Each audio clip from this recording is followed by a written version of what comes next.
Good morning, ladies and gentlemen. Let me welcome you to the inaugural Good Government Summit. We are pleased to be here in Northern Kentucky, and let me make just one editorial comment as I begin my remarks. With the government in Washington shut down, isn't it awesome to see such a terrific display of good government right here in Northern Kentucky?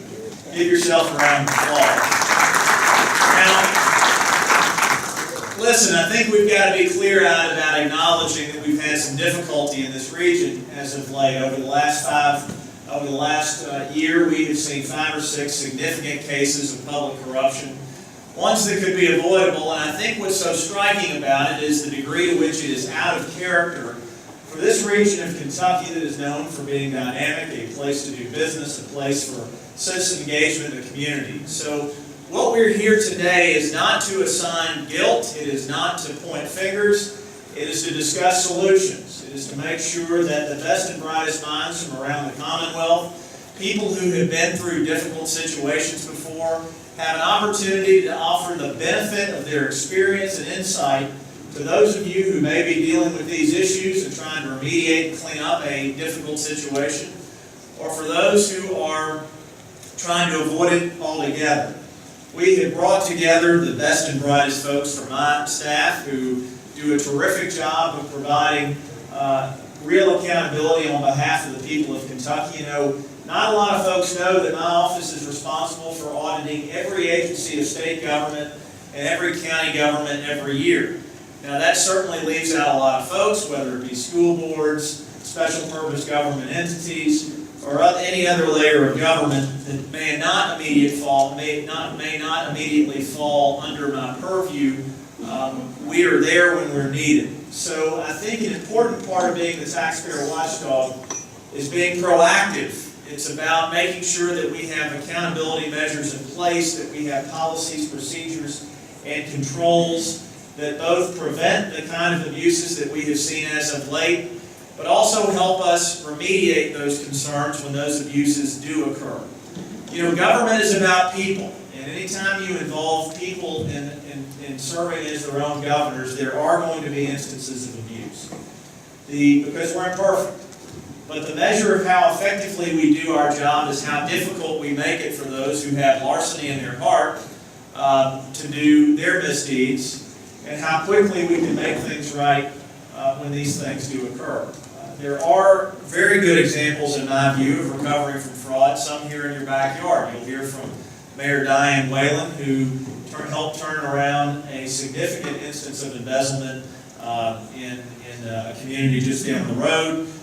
You may hear today of an excellent superintendent who I believe is doing a terrific job turning around the Dayton school districts after an amazing and horrible amount of public abuse. So today is about finding solutions. And what we encourage you to do is listen closely to the speakers.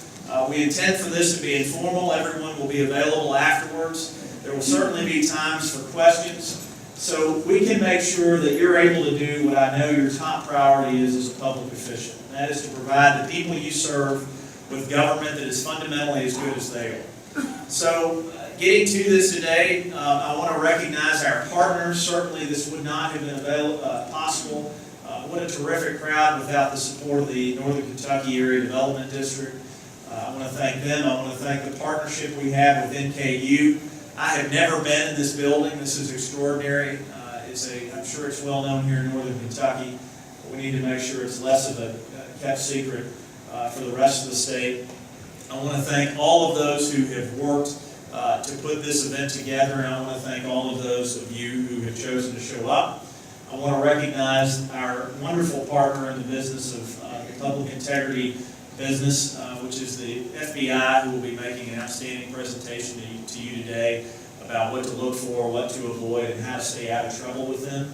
I think everybody in Frankfort has one basic rule, and that's stay out of trouble with the FBI and stay auditor. And so I'm thrilled we could get us both on the same stage today.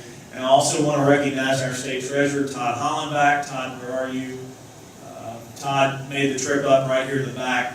Todd has been a good partner of mine in working to make sure the people of Kentucky get good government, and I'm flattered that he is in attendance today. So our first session is going to be governance for councils, commissions, and boards. This is going to be presented by my Director of Special Examinations and Technology, Brian Likens. You may know Brian from his investigations that he led into things like the League of Cities, the Kentucky Associations of Counties, the Airport Board in Lexington, a whole number of our greatest hits around the state. Brian has been at the forefront, and from that work he's been able to develop a list of recommendations that are there to guarantee effective board governance and to minimize the public's vulnerability to public corruption. So with that, I want to introduce from my staff, Brian Likens.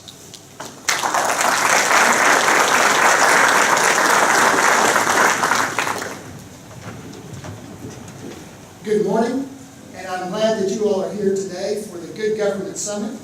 I'm also glad this morning to discuss with you effective oversight, good governance, strong financial internal controls, and policies that should benefit the effective use of public funds in each of your organizations. Now, as you heard, the Auditor's Office is responsible for a number of different audits throughout the state. We have audits that are conducted in all 120 counties. We audit state government. We also perform information technology and security system and database audits, which some of you all may not be aware of, but we have a strong presence and a dedicated staff that deals in those issues as well. We also look at performance audits and develop strategies on how agencies can perform their work in a more effective manner or meet their goals in a more effective manner. But one of the issues that I want to talk to you about today is, in addition to all of those, we also perform special examinations. And that's in a number of different organizations. Almost any organization that you can think of that receives significant public funds, we've had a special examination of that type of organization. State and local government agencies, special districts, school districts, quasi-government organizations, and a host of others. Now, special examinations differ from a financial audit in that a financial audit is to determine whether or not the opinion on the financial statements is presented fairly, if the transactions are recorded and classified correctly. But with the special examination, what we look for are specific instances of potential fraud, abuse, or other questionable activity. And I'm sorry to say there is no shortage of activity that we can perform in that area. Our phone rings almost daily, multiple times, with concerns or questions about activity in particular organizations. We've had a score of special examinations, and you've heard a few of those from our state auditor that have been performed. Some of the more recent ones are the former administration of the Kentucky Department of Agriculture. Several of you all are probably familiar with that particular examination and the outcome and ramifications associated with that. Also, various school districts. I think it's important to mention that for the first time, the State Auditor's Office has a very clear presence in school districts, looking at potential corruption, abuse, waste of funds, other allegations of fraud and misappropriation of monies. And we continue that. We have actually completed 14 examinations in different school districts with a number of different issues that have been addressed. Referrals made to the FBI and the Attorney General's office because of issues that came up in at least 2 of those examinations. But we also currently have an ongoing presence in the Jefferson County Public School System, which is the largest in the state. $1.2 billion budget that we're looking at. And so we're looking at a number of issues there, and we anticipate at some point next year we will have an examination that addresses any issues that we have to report there. That's a little bit different. We don't have specific allegations of fraud or issues, but we're looking at that as a request to see if there's more efficiencies that we can develop or ways to use funds better to ensure the funds get to the classroom. Other examinations we've conducted are in various special districts. 3 come to mind: Garrett Fire District, Sanitation District 1 here in northern Kentucky, and also Metropolitan Sewer District.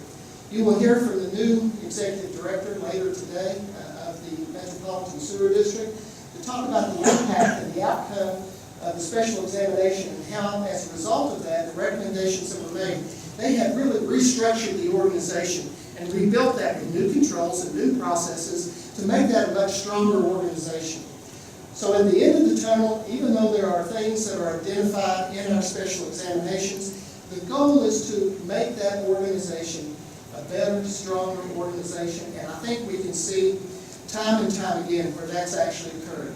We recently released an examination of Health First Bluegrass, located in Lexington, and then you heard of Lexington Bluegrass Airport, Kentucky Association of Counties, and Kentucky League of Cities.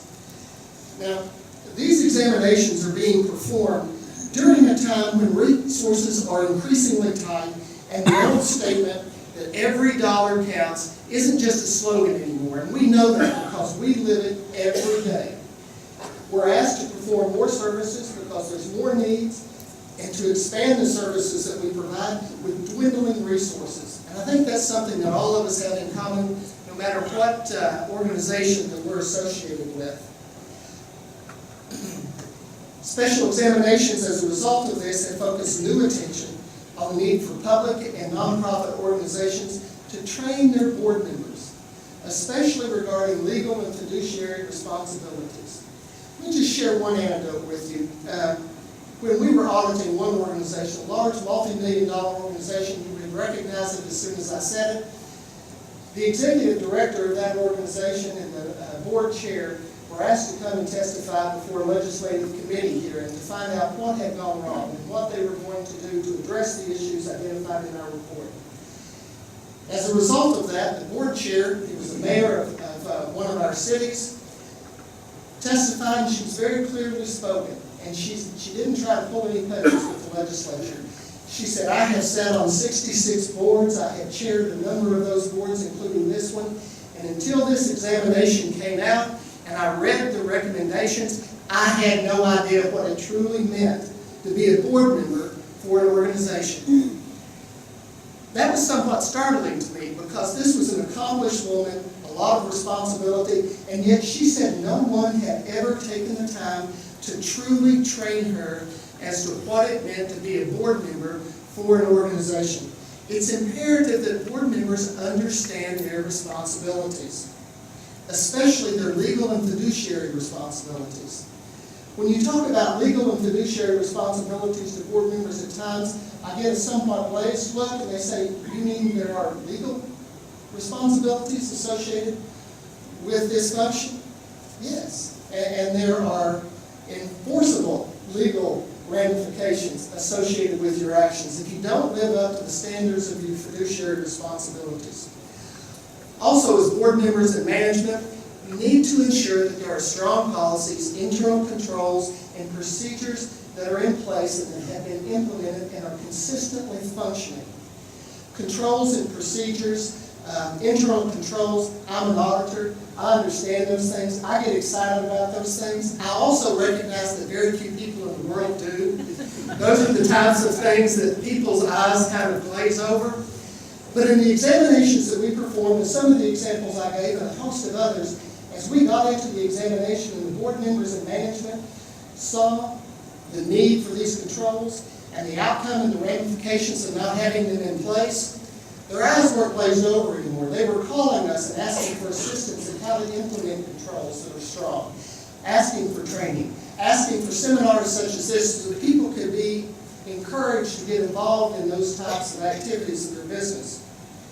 And then also, boards must improve their oversight. There's a lot of reasons that I've been given when I interview board members as to why individuals became board members. Well, my friend asked me to. It's something that I thought would be good on a resume. It's a very socially active board. How many of those are really the right reason for joining a board? Hands? Anybody? None, really. You join a board to facilitate the activity of that organization and make contributions that you have through your own skill sets in order to be able to lead that organization as it should be. And we must have stronger board oversight and governance. Now, there's a list of words on the screen before you, and I want to read those to you in just a second. But I want you to think, clear your mind for just a second, and think of how these particular words may be associated. All right? In a smaller group, I ask people to yell out and to provide me examples. This is a large crowd, so I'll share with you some of the examples I've heard before. All right, you ready? Here's the list. First class and overseas travel, exotic vacations, 5-star luxury hotels, expensive liquor and gourmet meals, shopping sprees, firearms, strip clubs, escort services, abuse of power, deception, hundreds of thousands of dollars made in cash payouts. Now, I can see by the expression on your face you have some ideas of how these may be related. One of the most interesting ones that I heard was from a gentleman one time on the right-hand side of the room, and I never was able to place it. I just hoped it wasn't the financial officer of the organization that was being represented there. But they yelled out and said, it sounds like the lifestyle I'd like to live. Well, you know what? I've come to find out that there's several people that may agree with that. Because we have found in a number of issues where people have actually partaken of those types of issues. What holds those different words, those different items together, the thread that associates each one of them, each one of those items is associated with findings that we've identified in our audits. These aren't items that are made up. These aren't items that we have thought about that could potentially happen. Each one of those items you can find in some way or another throughout our examination reports. As a result of that, we developed 32 recommendations that were common themes or policy areas that could be identified as opportunities for organizations, agencies, boards to strengthen their policies, to get more involved, to provide stronger governance. And so today I want to share with you a few of those. We certainly don't have time to talk about all 32, but I want to highlight a few of those to you and provide some real examples of what occurred in organizations that we examined that led to us making this recommendation. Okay? As we start off the 32 recommendations, you see up on the screen an introductory statement. We implemented these recommendations as a result of our examinations and findings and different themes that we had in our examinations. But it's really to assist the boards in providing appropriate financial oversight, to aid them in doing their job better. Now, these are just a brief summary of policy areas that should be explored. And one document doesn't fit every organization. We recognize that. But study the document. I've left several of the 32 recommendations, the list of them, in the back, on the back table. You can also find them on our website at www.auditor.ky.gov. And so they're readily available for your use. And scores of people have used these to help their organizations. But evaluate them. See which ones apply to your organization, and then thoughtfully develop a policy that addresses that particular issue. All right? We recognize that boards don't run the day-to-day operation of an organization. And that's where sometimes there's some conflict between executive management and the board. Where is that line? And we recognize there is a fine line. But boards do provide the parameters, the policies that govern the activity of those that work in the organization. Right? Okay. That's their role and function. And they're to make sure that those are consistently applied. I have had people say, you know what, that is so restrictive. After examinations and after talking to a broader group, I've had scores of employees come and say, it's not restrictive, it's liberating, because now I know where the boundaries are. Now I know what I can do, what the appropriate process is, how I should conduct my activity, and still stay within the boundaries of what I'm supposed to accomplish and how I'm supposed to accomplish that. So I encourage you to look at each of the 32 recommendations. The first one that I want to describe to you is that the board should have a well-defined, clear mission statement. That mission statement should encompass or encapsulate all the operational plans, resource allocations that further that organization. What are your goals? What are your objectives for that organization? I had one person raise their hand and they say, mission statement? Really? Now we recognize these are somewhat fundamental. Many of the recommendations are fundamental building blocks to good governance and controls. But we also recognize that we found over and over again in multi-million-dollar organizations with well-educated, well-principled, professional boards and executive staff, they didn't have these processes in place, and they suffered as a result of it. So we encourage you to look at it, even if your organization is a large organization, multifaceted. But what we found as we looked at this, we said, no, it's not antiquated. It keeps the focus of the employees on the mission of the organization. And your mission should never be antiquated. If you need to revise your mission statement, revise the mission statement, but keep it vital to your organization. Time and time again, we have seen employees put away the values of the mission statement and replace it with a culture of self-entitlement and what can I get out of the organization, instead of what can I put into this organization that is going to make it better, that is going to allow it to strive and to serve more people. And what we need to do is have that mission statement that keeps the focus before everybody on exactly what their functions are. I want to share one story with you about this. I was auditing or examining one particular organization. It was really a very well-run, well-operated organization. But I told them when we met with the chief executives at the end of the examination, and there was the chief financial officer, the attorney, the internal auditor, the executive director, that type of crowd was in the room. And I said, you know, the one thing I noticed is I couldn't find a statement about your mission. Your mission should be important to you. And I was interrupted and said, oh no, you don't understand. Our mission is all throughout this organization. Well, I felt very small at that point because I thought, well, the very first item I mentioned, apparently I'm wrong. And I've missed that. And I said, well, share with me, being the auditor, not taking someone's word for it. I said, show me where that is. Well, it's on the back of our business cards. It's on our website. And one of the attorney, I think, said, my gosh, when you walk through the lobby, it is in big, bold print in the lobby, painted on the side of the lobby wall.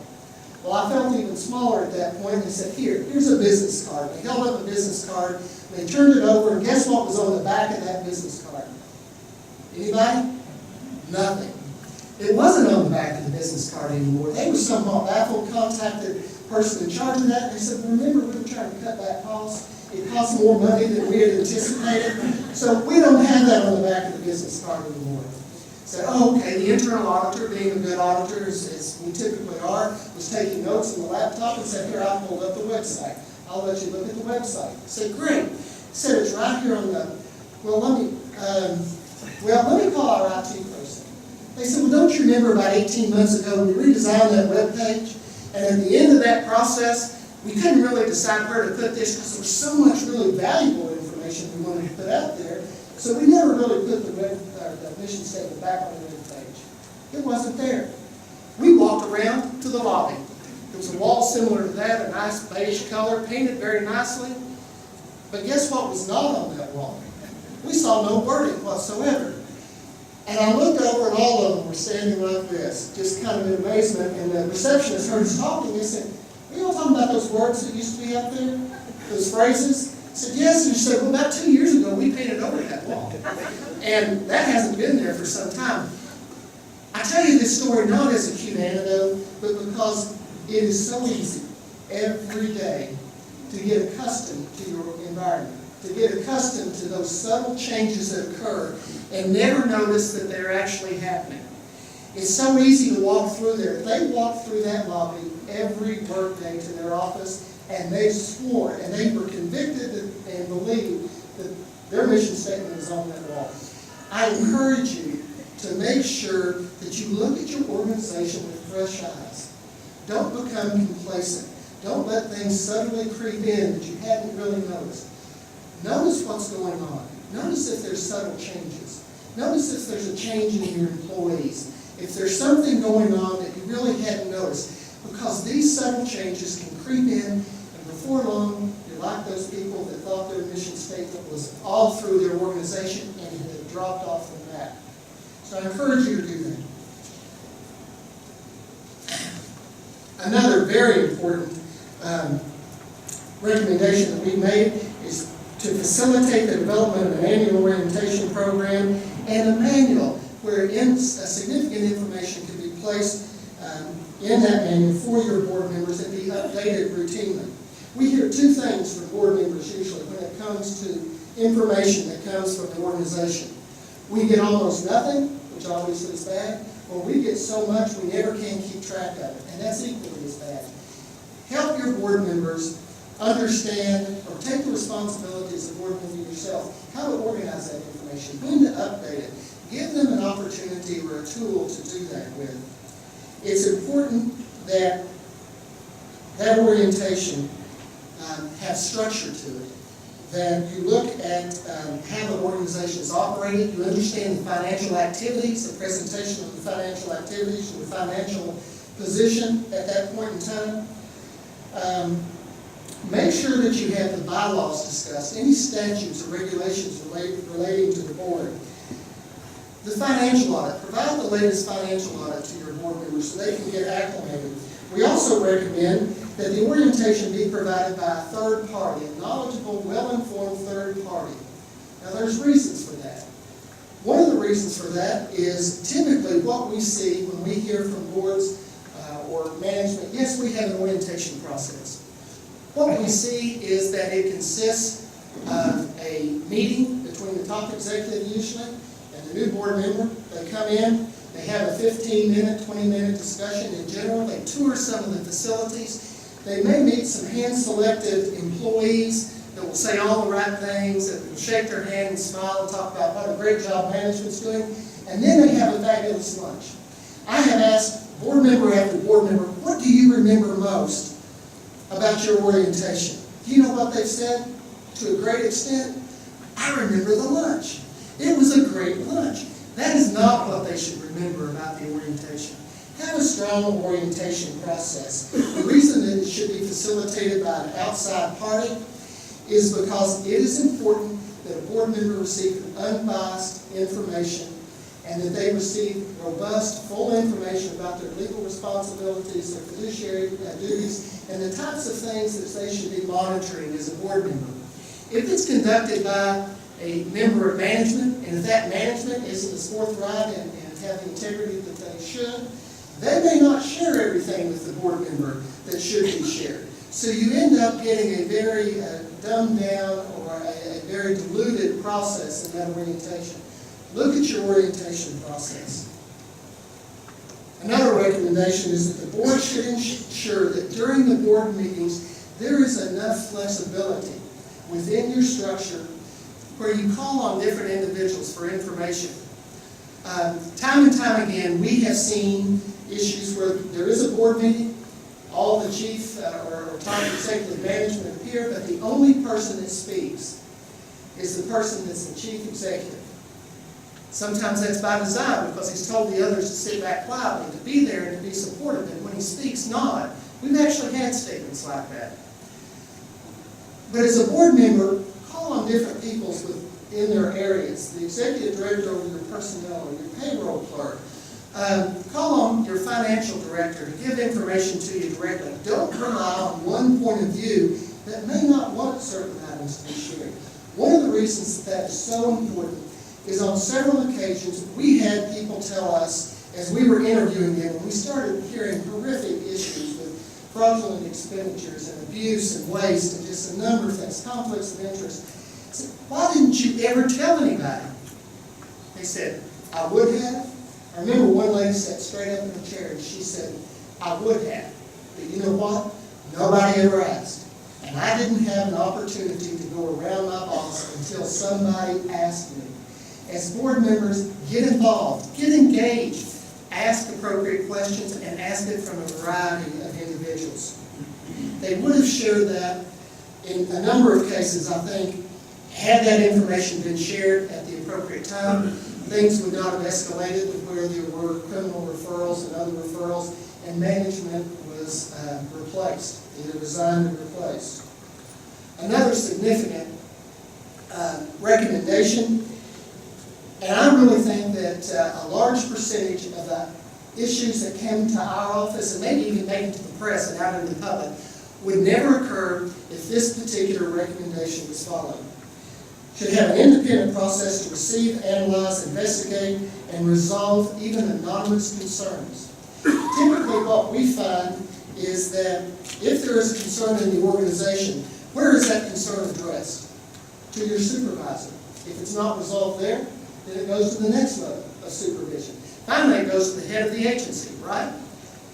What we have seen is what happens if the concern relates to the management that you're supposed to provide the concern to. Do you know where that goes? It goes nowhere. That's why a number of times people look outside their organization. They come to our office, they go to other agencies, they go to law enforcement or the press and say, I can't take this anymore, I want somebody to address this issue. And so as a result of that, others get involved, issues that have already escalated come to play, and there's a number of issues that have to be addressed by the organization. Make sure your employees know that as a public employee, they're protected by KRS 61102, and there can't be retaliation associated with that, and ensure there's a clear whistleblower policy in your organization that makes sure that those employees that come forth with information are protected. All right.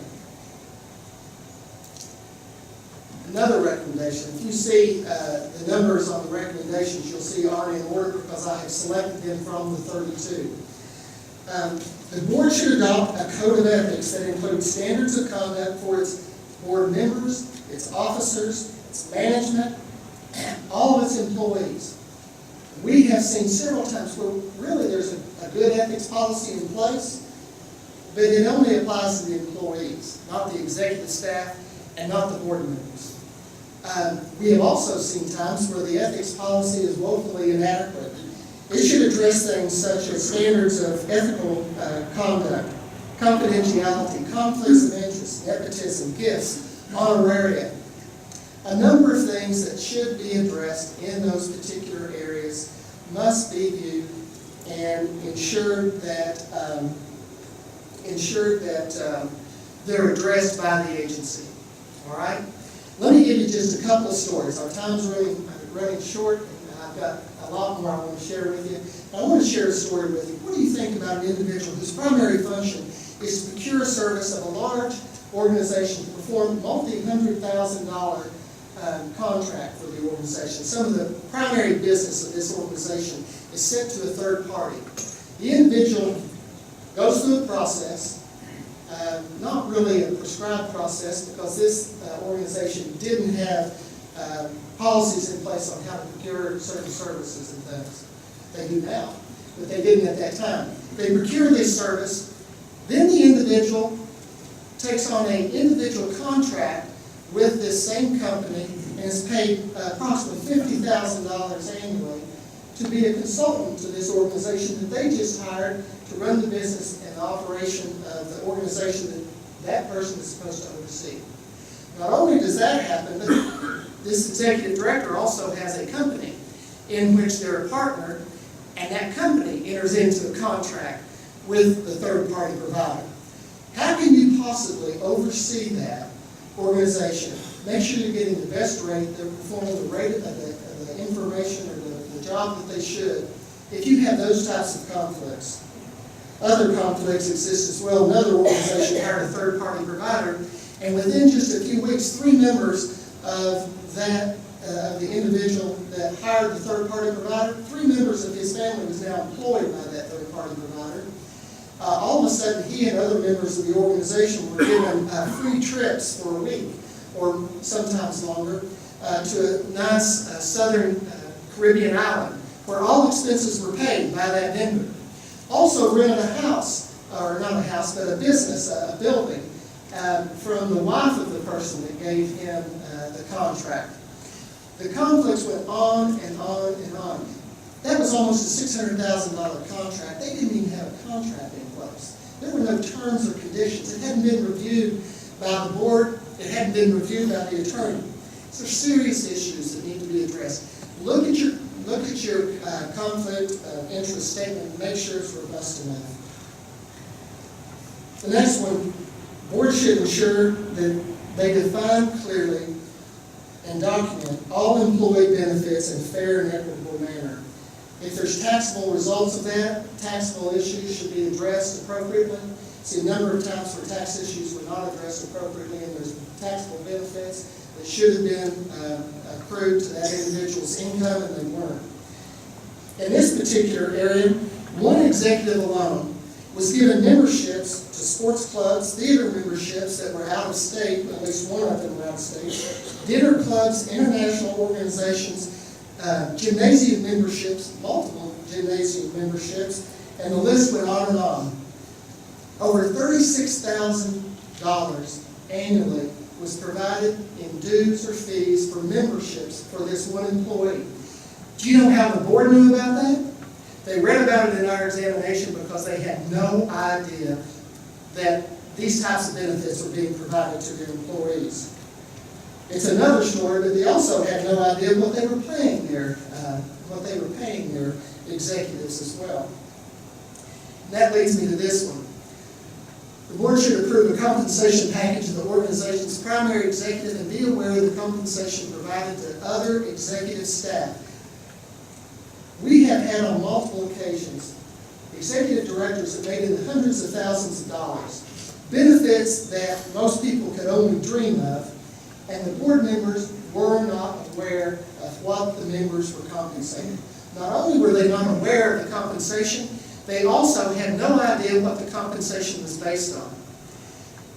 Understand, as an executive, make sure your board knows what you're making. So if there's any questions, if there's any concern, they can ask you then, instead of after the fact, and they can say, well, gee, we never knew. I wonder how that occurred. If there's a compensation study that's done, understand the compensation criteria that is applied. One individual was making hundreds of thousands of dollars, was more in a regional company, providing more local and regional services, and yet the salary comps that were being used in the compensation study were for national and international businesses located in Chicago and Los Angeles and organizations like that. There was no comparison, and yet that was the basis on which they were providing the compensation. Understand how that's done. Document it. If you're going to provide, if you have a contract employee, every benefit, every salary increase, all of those things need to be clearly spelled out in the contract. And if I'm an executive, if I'm not on the board side, I'm on the executive side, I would demand it, because I never want anybody to question what I'm receiving. I want to be very clear about that. All right?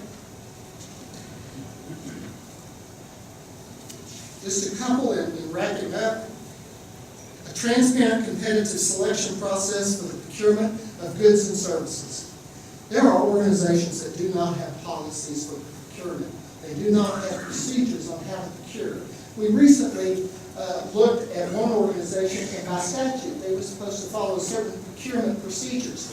They ended up doing it right. When we went through the process with the individual that was doing it, she kept arguing with us and saying, no, that's not right. I do it this way. And finally, what we realized is that, and at her own volition, she said, oh, I've made a mistake. The mistake she made caused her to do it correctly. She had typically been procuring goods and services out of compliance with regulations and statute for as long as she had been employed there. Make sure your employees are trained. It's not good enough just to have the policies in place. They have to understand how to implement them. So provide sufficient training. Review budget to actual expenses. Get enough information in your financial review. First, get the financial reviews as board members. Have those financial reviews. Review that information. And one particular story I'll share with you. Individual board met, they were creating the budget. The marketing budget had been overexpended by $30,000. It was originally $90,000. It went to $120,000. What did the board do? Did they ask questions? Did they look at what has been achieved, the goals of the marketing, how successful it was? No. They increased the budget by $30,000. The next year, the budget was exceeded again by $30,000. All right? It went from $90,000 to $120,000. The third year, it went from $120,000 to $150,000. And what we found out is the marketing budget was actually, that was being used, was actually only a fraction of that. The travel and expense budgets had been blown out of the water so much they were afraid somebody may ask questions about that. So they started recording travel expenses as marketing expenses. The marketing director said, had anybody asked me at the board why my budget was so high, I would have had an opportunity to tell them what was going on, but they never asked. make sure you look at the budget and you understand the figures. Make inquiries, do analysis of those numbers. If they don't make sense, find out why. My time is up. I want to close with one particular slide. Number 23, credit cards. Your all's organizations have credit cards. If credit cards are not managed appropriately, that can be a very high-risk transaction. Organization after organization, the management there, executive directors there, and at times the board members there. The credit card transactions had no business purpose. They were excessive. They were for personal use. Nobody was approving the transactions and nobody was tracking the activity. Let me just share a few of the items and we'll wrap up. For personal use, breathalyzers that were purchased by employees so that they could use them throughout the workday to check out their own condition and make sure that they were all right during the day. Shotguns, artwork, clothing, exercise equipment that was delivered to the employee's house, purchased on credit cards. Gift cards that were given to female friends of an individual and provided to them for whatever use they wanted. Fireworks, meals, tobacco, little items that should have come out of the personal individual's own funds. Strip clubs, escort services. Call one organization was having a conference at 1:23 in the morning. They call an escort service. The escort appears and provides whatever service the escorts provide. And so the organization paid for that activity. One strip club charge alone was $4,200. Although I guess they were some conscious of the fact that that was paid for with public funds, because the individuals involved actually negotiated the price down, we found out, and we investigated from a much higher dollar amount. So I guess in some respect they were being thrifty with their public funds. But these are concerns. Make sure that the executive director and the executive management's credit card activity and reimbursement requests are reviewed by the board. You cannot ask a subordinate employee to review their bosses, the head of the organization's financial activity. If you do, it's going to be all right every time. Saw executive director where they tore the tops off of the receipts. You couldn't tell for the receipt, the date of the receipt, when it was available, or when it was actually the item was procured, if it was even associated with the organization. I think you get the idea of a number of issues. I want to close with the fact that when you also have a policy in place and you say that an employee must pay back personal expenses, make sure you put a time frame in your policy as to when that's to occur. We went to the CFO of an organization that's supposed to be responsible for ensuring that those policies are in place, are effective. We thought it was going to be difficult because he had several $1,000s worth of personal purchases up to 4, 5, 6 years old that had never been paid back. He was very comfortable when we talked to him and said, I don't see the problem. So, well, you didn't pay these back? He said, you haven't read our policy. I said, I think I have. It says you're to pay these back. He said, oh, it never says when I'm going to pay these back. He said, when I have enough money and I have the information, I'll pay them back, but until then, I'm not required to because my policy doesn't require me to pay it back within any specific time frame. As we close, just keep in mind that board members must focus on their mission. They must receive a proper orientation, ensure policies, including ethics policies, are in place, and consistently review the financial statements and provide oversight. Don't be guilty of just being on the social club. Be there to facilitate the activity of your organization, and most every one of you are. Most every one of the people we deal with try to do that. But there are those that don't take that responsibility seriously. Thank you very much.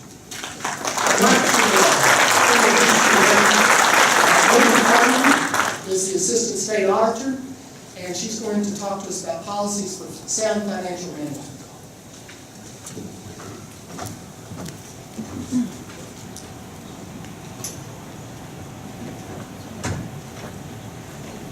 Good morning, everybody. Brian is a hard speaker to follow. I don't have any circular stories. So, as Brian mentioned, I'm talking about policies for sound financial management. So whereas his session really was geared more toward board members, this is geared toward management. So a lot of times when we start speaking about financial management, even when we are in our audits and we talk to ITs, a lot of times we will hear from ITs that my accountants or my finance directors and others handle the financial management aspect. So the heads of organizations don't often really involve themselves to the level of detail that I'm going to try to encourage today. So part of the reason for that, I want to let you know why I think that's so important for agency heads and to start thinking about financial management as being not just that core group of accountants and finance officers and treasurers and those groups, but it starts there in that core group. But also, what I encourage you to start thinking about it is everybody in the chain of commands above those individuals. And then anybody else, if you're in a large organization, you may have other people that are allowed to approve purchase orders or enter into contracts and that type of thing. So when you're thinking of financial management policies, it really should encompass anybody that has an impact on the financial health of your organization. And one of the reasons that I think that's so important, I think those of you that are in here, if you're an executive director or superintendent or an elected official will know this to be true. I think it's important because when something happens in your organization and financial management, everybody will look to you. They'll want to know, what did you know when there's a problem? What did you know and when did you know it? What are you going to do about it? Why didn't you do something about it sooner? So really, as all of you know, the buck stops with you as the agency heads. Most people I know didn't run for office or try to apply to be the heads of the organizations to be the head accountant. Nobody, I don't think, went into their roles with that objective. But the point of this is that in order to protect yourself and also protect your employees, protect your taxpayer dollars, and really effectively run the mission of your organization, you really need to get involved in some of these financial management policies. So we are focusing our summit on lessons that we've learned from the auditor's office. And as Brian mentioned, we have a lot of history in governments from all the audits and examinations that we perform. So what I'm going to do is I'm going to just speak about the most common weaknesses that we see in internal controls in our audits and special examinations that create opportunities for waste, fraud, and abuse. I'm going to focus on waste, fraud, and abuse just because of a lot of the problems that we keep hearing about. I think that's what most government officials are most concerned about in their organizations. But also, these same policies help prevent just typical errors or non-compliances, those type of things. So they're good, sound policy management, financial management policies to have in place in your organization. So then also I'll talk about tips for improving policies and procedures that really will help improve that accountability and help deter waste and abuse. So the first weakness that I want to talk about is improper segregation of duties or a lack of segregation of duties. And I'm going to spend some time on this one because really this is the most common finding of any audit that we perform. First I'll define that for you. It's generally, when we talk about a lack of segregation of duties or problems with segregation of duties, we're talking about a single person in your organization that has the ability to really, they can have a lot of functions under the belt, a lot of ability to post transactions to your ledgers, write checks or deposit checks, and then handle reconciliation. So all along that process, they have the ability to control and possibly manipulate. As I mentioned, even if it's an error, errors are not likely to get detected by the person who caused the error, who made the error. So that's why one of the reasons why segregation of duties problems are such a big high-risk area for us. Another thing that is related to improper segregation of duties is circumvention of controls. We've seen cases in which the organization may have great policies and procedures in place. There may be somebody that's in a leadership position or in management in that organization that decides they really don't want to spend the time to implement those controls.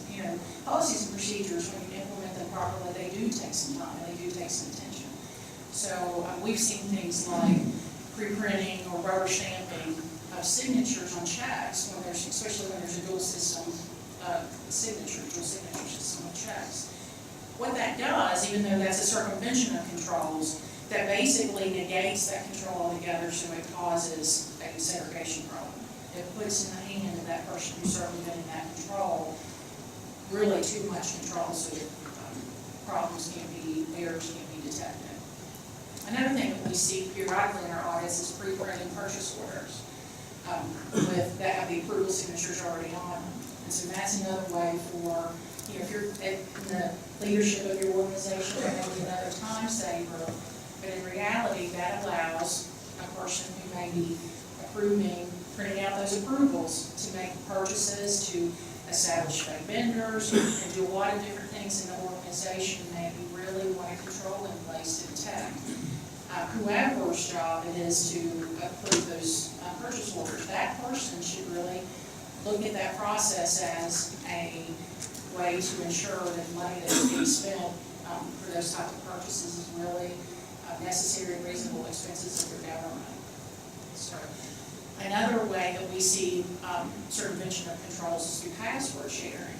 And I know especially if you're in small governments and you may have bookkeeper Jane that goes on vacation for a week or two, and you want the ability to be able to write checks while she's gone. So there's some password sharing. That's some of the justification that we hear for password sharing.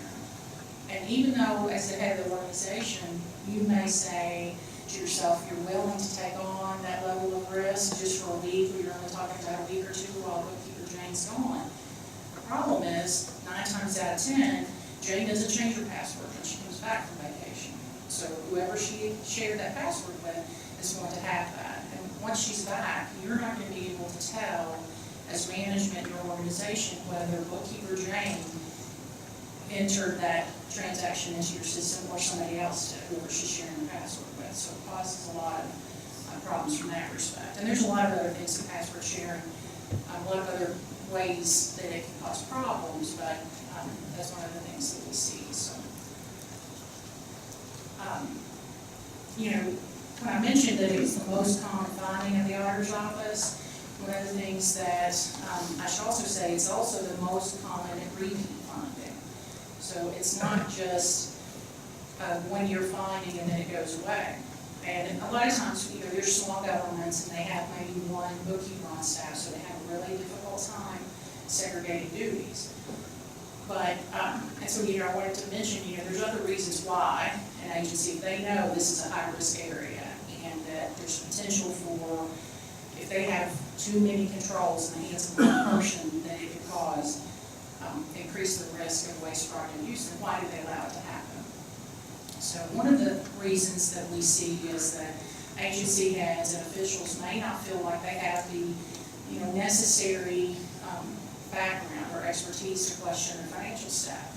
There's some level of intimidation really when somebody has a skill or knowledge that you may not have yourself. So I'm hoping by this conversation, we're here today just to initiate some discussion about ways to improve internal controls in your organization. So I'm hoping just by initiating that conversation, you start thinking about that as the head of the agency, you don't have to be a CPA, but what can you arm yourself with? What tools or training can you arm yourself with to improve those financial controls and improve the monitoring of those? Also, we hear a lot, probably one of our most common comments is that they're not sure, officials aren't sure how to handle the problem, how to fix it without some expensive solution. We hear all the time, we don't have the money to hire more accountants, bookkeepers, and treasurers. So I hope to give a couple of options, in that way, so that we can talk about effective and efficient ways to segregate controls and improve our financial management without necessarily going to immediately to the top level high expense options. And then another thing that we hear is that management trusts employees. They tell us a lot that, I didn't trust anybody else, so I hired my spouse. This is the only person, honestly, this is the only person that I trust. So this person I knew was not going to commit waste, fraud, or abuse. Or I hired my children. because those are the people that I trust. And guess what?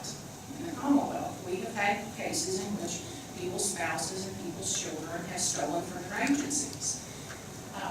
So seriously, that is a, can you imagine being a mother or father and knowing that you've had siblings or your children that have stolen, and you have to be the responsible party, the buck stops with you, so you have to address that, so it's really serious issues. The other thing I want to say as far as trust and management, everybody that commits a fraud probably has some level of trust within their organization. And, I'm not for not trusting employees. That's not a good way to operate. But, if you look at it from a different perspective, that I trust my employees, I want the best for my employees, so therefore, I want to have their back, and I want them to have my back. So you implement strong internal controls so that nobody can come in later and question your integrity, question your credibility, that type of thing. So, it's not, implementing those controls and oversight is not a negative thing to your employees. So let's talk for a little bit. I said I was going to spend a lot of time here, so talk about correcting the assignment segregation of duties. So if you have 2 or more financial staff, this is really a no-brainer. You shouldn't have any problem properly segregating duties within your organization, especially because you as the agency head should consider yourself somebody that can get involved in some oversight and monitoring of that. So you're going to be in an approval process, you're going to be monitoring, that type of thing. So that's not the big problem. The problem that we see most often is when you're in a smaller agency. So if you're executive director and you only have one other person really that's working with you, maybe an assistant and a bookkeeper, for instance, and you really don't feel like you have sufficient financial staff. It's really important in those cases that you increase supervision and review of those key functions. And if you feel like you're not really the person to do that, and you don't have the expertise, then either you have to choose to get training so that you do feel more comfortable with those oversight and supervision review policy. Oversight or review procedures, or you have to then go to those more expensive options that we talked about, like hiring additional staff. Also, I'm a big proponent, we talked about this some in our office with management about making some recommendations that using other staff, like whether it's inside the organization or outside of the organization. So, I mentioned in even small agencies, usually there's a receptionist or an assistant or something like that. And even, those individuals, it may not be their primary function, but they can help compare invoices to checks, and they can help double check those type of things with very little training. The key thing there is it's important for them to know why they're doing it. They have to have some level of understanding about why they're implementing that control and why they're necessary, so they know when they detect a problem that it's important to let somebody know about that. Also, we have thought of ways of how some small agencies can use people outside of their particular office. If you're a small fee official in Kentucky, and there's many situations in which if you're a sheriff, you have only one bookkeeper. You really don't have a whole lot of options. If you did have money, you want to put them in deputies and get more people on the street. So, in those cases, as far as getting people outside of your agency, we recommend that you go to your county, or you can go to the clerk's office, fee officials, and start, maybe half a day a week, or, you can reconcile each other's books, your bookkeepers in those different agencies can help out. Or again, go to the county government to see if they have any solutions that they can help. If you're really interested, in improving that control, hopefully you'll be able to find somebody who's willing to help. And then, again, we get into those more expensive options, which is that to hire additional staff or hire consultants, even temps, and that's if it's feasible. But if it's not feasible, you really have to think about ways to branch out and get some additional assistance for free. But this is, I can't stress enough how important this particular weakness is to try to overcome in organizations.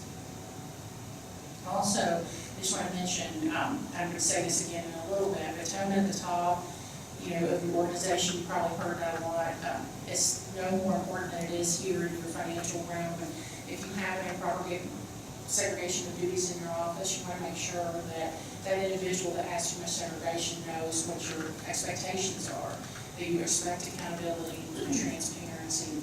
And expectations alone ain't enough. You have to really incorporate some of those other processes in order to try to get extra reviews or additional people in the mix. But it's very, very important. Also, as I mentioned, on those dual signature procedures, you really need to work on strengthening those. I don't know many agency heads that have the time to sign all the checks maybe that come through your organization. But if you don't have the time, like I mentioned, you can have an assistant that will do the checking for you. And then you can refuse to sign until that person has done that double check for you. So they're checking invoices to checks and that type of thing, just to make sure that things posted properly. And they can also help with other controls too, look for documentation to make sure that those invoices show what the necessary, why that expense is necessary to your government. So I think that that's an important function. And also, I really would encourage management to mandate and then reiterate that passwords are not to be shared. So I think that's important. If somebody's on vacation and you really can't wait the 2 weeks, then you need to find a way to set up a temporary password for the individual you want to do that function while the person's out, and then establish a time frame for making sure that that password gets deactivated. Okay. So segregation of duties, that's our big area. I'm going to be pointing out to a weakness that we see often as unqualified personnel in key roles. And I know if that's going on in an organization, I know you are aware of it, that's something that's difficult to hide really. If you have somebody that's in a key position in financial management, and they're really not qualified for that position, you probably have more errors or more non-compliance, than you would like in your organization.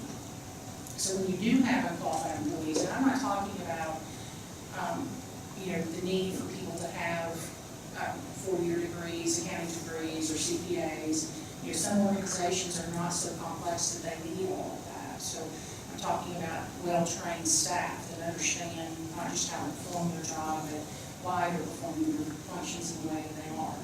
So if you don't have qualified employees in financial management roles, then it really significantly increases the risk of serious errors and non-compliance in the organization. And also, those individuals may not have the training or the background to detect waste, fraud, and abuse. So there you have your key financial management in positions that they can't do really the job that they're hired to do, which is to protect you as the agency head or the official, and to protect that organization. And also, they may have some difficulty preparing for changes in accounting and reporting requirements. And that's one of those things, if you're an agency head, you may not place a lot of emphasis on accurate financial reporting, requirements or the accounting requirements. But the problem is that a lot of people, your public, your constituents, your user groups rely on those reports. So anybody who's been in government for the last decade knows that accounting and reporting requirements are getting more and more complex all the time. Our staff deals with that. We deal with those ever-changing policies and rules and standards that come about in the accounting profession. And I know it's difficult for all financial management in every layer of government to also offset those risks. And that's why it's important to have qualified individuals in those positions, so if there is a change in one of the standards, they can help identify what the impact is on your government and help you move through that. And then another weakness that I want to talk about, excessive and reasonable or unallowable spending. And this weakness is probably the one that most people fear having the auditor show up and find. And this is the area where there's a lot of questionable costs, a lot of questionable activities that get raised in audits and examinations. Some of the examples that we've noted in our audits and examinations are things like salaries and wages paid in excess of contracts or employment scales. So we've also seen bonuses paid. We see that more often than you would imagine, considering that it's unconstitutional for public employees to receive a bonus. Excessive and unnecessary spending on operating expenses, travel and meals, we see a lot of that. credit cards that are used against your agency's policy, like so they may use it for personal items, and even though they may have the intent of repaying that, they're borrowing taxpayer public funds, right? So we want to deter that. Other types of spending problems that we know are double payments of expenses. You know, like we see expenses that may be paid on a travel card or a credit card, but then also may be reimbursed to the individual through per diems and travel vouchers. So that's a big problem. We see a lot, both in our single audits and in our examinations, that we see a lot of unallowable expenditures charged to federal grants. You know, when I mentioned the complexity of accounting in recent years, you really don't have to go any further than talking to governments who have federal grants or have issued bonds in recent years, because that level of accounting, there's a lot of strings attached to federal programs, and so it's really easy to have non-compliance if you're not keeping up with those type of requirements. Also, we see fringe benefits paid without approval, without the proper approval from either agency head or from your governing bodies. And Brian touched on that some in his session of board governance, and the need to really monitor those type of fringe benefits. And then he also mentioned improper supporting documentations. You know, we see things like no receipts or illegible or not modified receipts. You know, he mentioned having tops torn off of receipts. We've seen that type of thing. And we've seen receipts submitted with no itemization. So the government is still, your financial management is still processing these things. So that's the kind of problems that we have. We want to help implement policies and procedures that deter and try to avoid those kind of findings. So again, in correcting this weakness, you know, this is where the tone at the top of your organization is really the most critical. You know, as an agency head, as an elected official, you really need to let your staff know that you expect proper accountability and transparency. So that the rules apply to everybody. That's the kind of tone that you need to set. We've seen a lot of people, and they're very good policy individuals at heading up their organizations or being in elected positions who are very well intended. You know, who will say, you know, I really don't touch that financial management stuff, and somebody else, my bookkeeper, somebody else has to handle it, like I mentioned earlier. If the staff understand, you know, it doesn't take long for staff to understand that that's your position before they start taking you at your word. You know, before they start believing, okay, he's hands off. So if you have somebody in the organization that is finds themselves in a position where they have the motivation or the justification to commit fraud, you know, some of the times these are very good people, and you just find themselves in positions where they're desperate, and they know that you're an official that's not going to look or care about that type of thing, then you don't take it your word. You know, the other thing that's important here to correct these types of problems are to clarify spending policies, or if you don't have spending policies, as Brian mentioned, you need to create those for both management and your governing body. Those policies should really ensure that you require adequate documentation and approvals, that you establish or you clarify your spending limits on per diems or travel, that type of thing. And also that you're very clear on meals and other food purchases. You know, I'll say that I think that's one of the areas that surprises the most, that surprises me the most anyways, but how many ways that some agencies will justify paying lunch for employees during a regular working day. You know, it could be that it's a long meeting or it's training, but in general it's a long work day. They're not on travel status, and so we've seen a lot of justification for those. And even though those often don't rise to material limits, those are the types of expenditures that the public really doesn't understand. I mean, they're providing their own meals every day, and so they don't understand why public, you know, employees would be able to get a free meal just for, you know, attending work or attending training. So you have to be really clear about when that's allowed in your government. So correcting this weakness, reimbursement requests should be denied until proper supporting documentation is obtained. No ifs, ands, or buts about that. If you're an agency head, elected official, you really need to support your financial staff in this particular policy, because it's going to be hard to start telling people no when they've been used to another policy that's been lenient. Your financial staff, as we talked about, need to be well-trained, and they need to be very knowledgeable of your administrative code, of your statutes, grant agreements, and other policies. They need to make sure that if they're not in attendance to your governing body meetings, they need to read the minutes of those meetings for decisions that impact financial management, such as contract approvals, or changes in salaries or fringe benefits and those type of things. The financial staff really should avoid making any change in salaries and benefits without written authorization and appropriate approval. So if you are in financial management, you process transactions today, don't accept any verbal change to salaries and fringe benefits. It's something that has to be well documented. Okay, so the last weakness really that I'm going to touch on, Ryan talked some about this in his presentation, that we see this as far as management goes too. There's two sides of this: board governance that may need to be strengthened, and also management's relationship with their governing body. We see a lot of times where there's a failure to provide routine budget to actual reports, detailed list of expenditures. And if you're in county government, those types of things are required of you. You're required to have a detailed list of expenses provided to you in this report.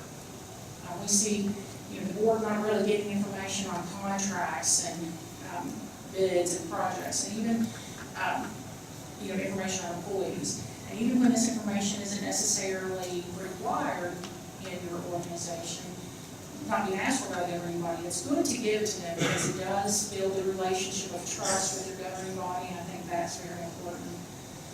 We hear a lot. I think you'd probably be surprised at how many tips, hotline calls that we get from members in those governing bodies because they get frustrated. They feel like they ask questions or make a request of the management, and they feel like they're getting non-responsive answers or no answers at all.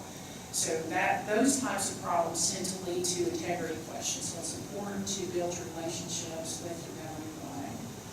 And so, correcting the weakness, and I think I've talked about this as we've gone along, basically, is improving those relationships. Also, it doesn't hurt to clarify responsibilities of management versus your governing body. So they understand that you as management do have responsibilities that you have to fulfill, but that you're open to some transparency and accountability of your governing body. Also, I want to point out, a lot of times we see that ordinances or decisions of the governing bodies haven't really been codified or put in a place where they are collected in one spot. That's a really important thing that you can do, so no matter whether you're in your day-to-day management operations or whether you're in a meeting of the governing body, you can easily determine what decisions have been made in the past. It gives you a historical record too, so that nobody has to wonder, has the board addressed this in the past, or have I as management addressed this in the past? So I think that's key. And then periodically invite your financial staff or your external auditors. A lot of people, a lot of agencies do a good job in having their external auditors to explain the audit. But it's also a good idea to have them help provide training to your governing body. So on financial matters, let the external auditors or your financial staff come in and explain certain matters that are important to your agency, how to read your financial statements or matters of compliance. So that's it for me today. I appreciate everybody being here and your time. We're running just a little bit short, but like next on the agenda is hearing for audits and interpreting the results by Jim Royce, who is our Deputy Executive Director of Financial Audits. And as I mentioned, there will be plenty of us. If any of you have any questions, we'll be around afterwards to be around and you can call us at the doctor's office.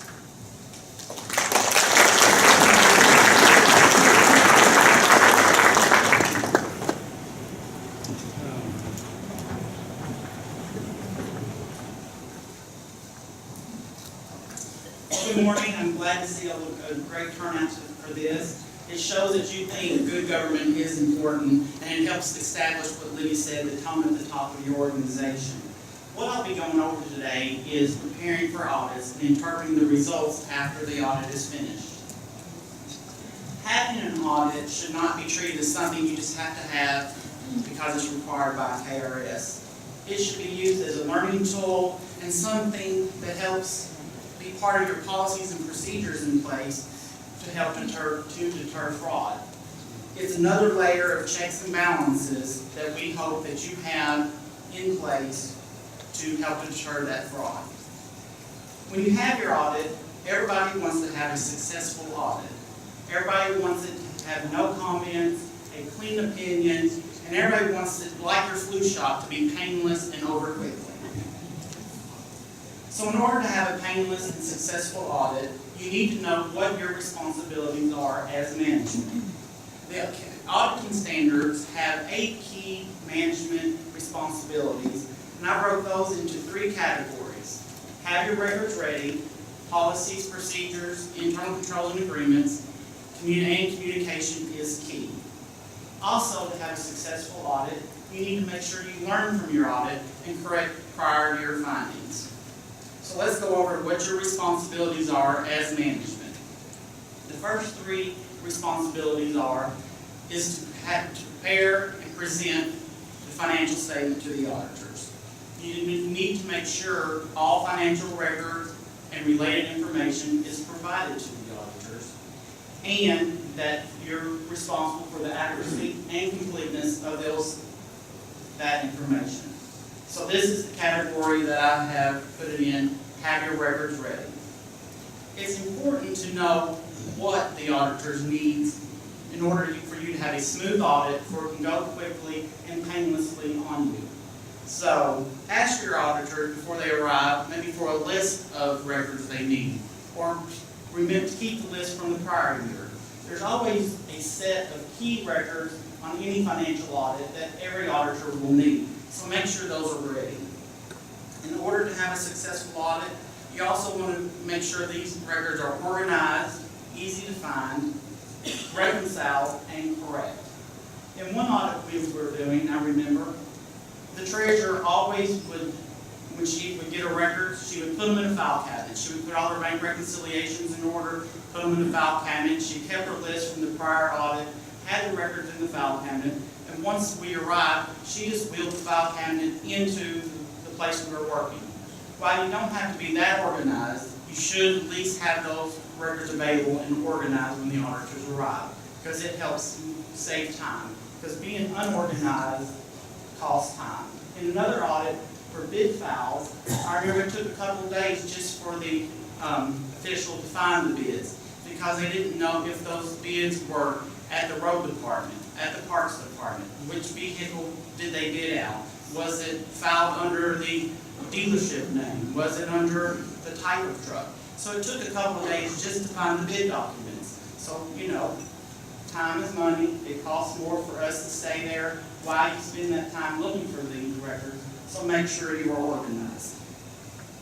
Here's a list of records that we think are really important in most financial statement audits. We want to make sure your financial statement is available. Your ledgers, you need to have your receipts ledger, your disbursements ledgers, trial balances and general ledgers. Your bank statements and reconciliations shall be complete, up to date, and available for the auditors. Any debt agreements, if you received any new debt during the year, make sure those are available. Also, grant agreements, make sure any federal grants or state grants that you may receive, have those grant agreements available. Make sure you understand those grant agreements to make sure you're in compliance with those. Purchasing records and bids, like I said, make sure that everything that you have, your invoices, your bids, everything is on file, organized, and easy to find, and it will help your audit go smoother. And then any investments that you have, it's important to have those organized and ready for the auditor. Now I'm just going to go in detail about a couple areas that we really think is important to have ready when the auditor arrives. Your financial statement. You need to make sure it is accurate when you present it to the auditors. It's your responsibility to provide that financial statement to the auditors. It should be accurate and agree to the underlying records. This means you need to make sure the numbers that are presented on the financial statement, do those agree to those ledgers, to the daily work that you do, to the bank statements? Does your cash balance for the bank statement agree to actually what is shown on your financial statements? You need to make sure your financial statement is complete. Does it contain all the transactions that happened during that year? are all assets, liabilities, and equity of your entity on that financial statement? And have you presented all the necessary disclosures to the auditors when they arrive? Libby touched on this a little bit about skilled staff. In the past, independence standards would allow us to help do the financial statements and audit those financial statements. But auditing standards have just changed this year, starting with fiscal year 2013 audits, that we can no longer prepare the financial statements and then audit those financial statements. So you need to make sure you have someone on staff that is skilled and will be able to actually detect errors on the financial statements. We have instances in counties. I remember one that they hired a county treasurer because the person, he needed a job. He was very trustworthy. He was a good guy. But they didn't look at the resume to make sure he had any bookkeeping and accounting skills. So you could imagine the records did not reconcile when we came into audit. So what ended up happening, the county had to hire a CPA to come in and re-perform pretty much the whole year's worth of record keeping and financial statements. So you can imagine that just cost a lot more money than probably hiring a skilled staff person in the first place. Also, as Libby said, those skilled staff can help with budgeting, forecasting, and other things during the regular workday. Bank account reconciliations and records are a very important part of the audit. We get into a lot of detail when we review those. So you want to make sure you keep all bank statements and have them ready for the auditor, and prepare a listing of all these bank accounts, so that way we know all the accounts are available.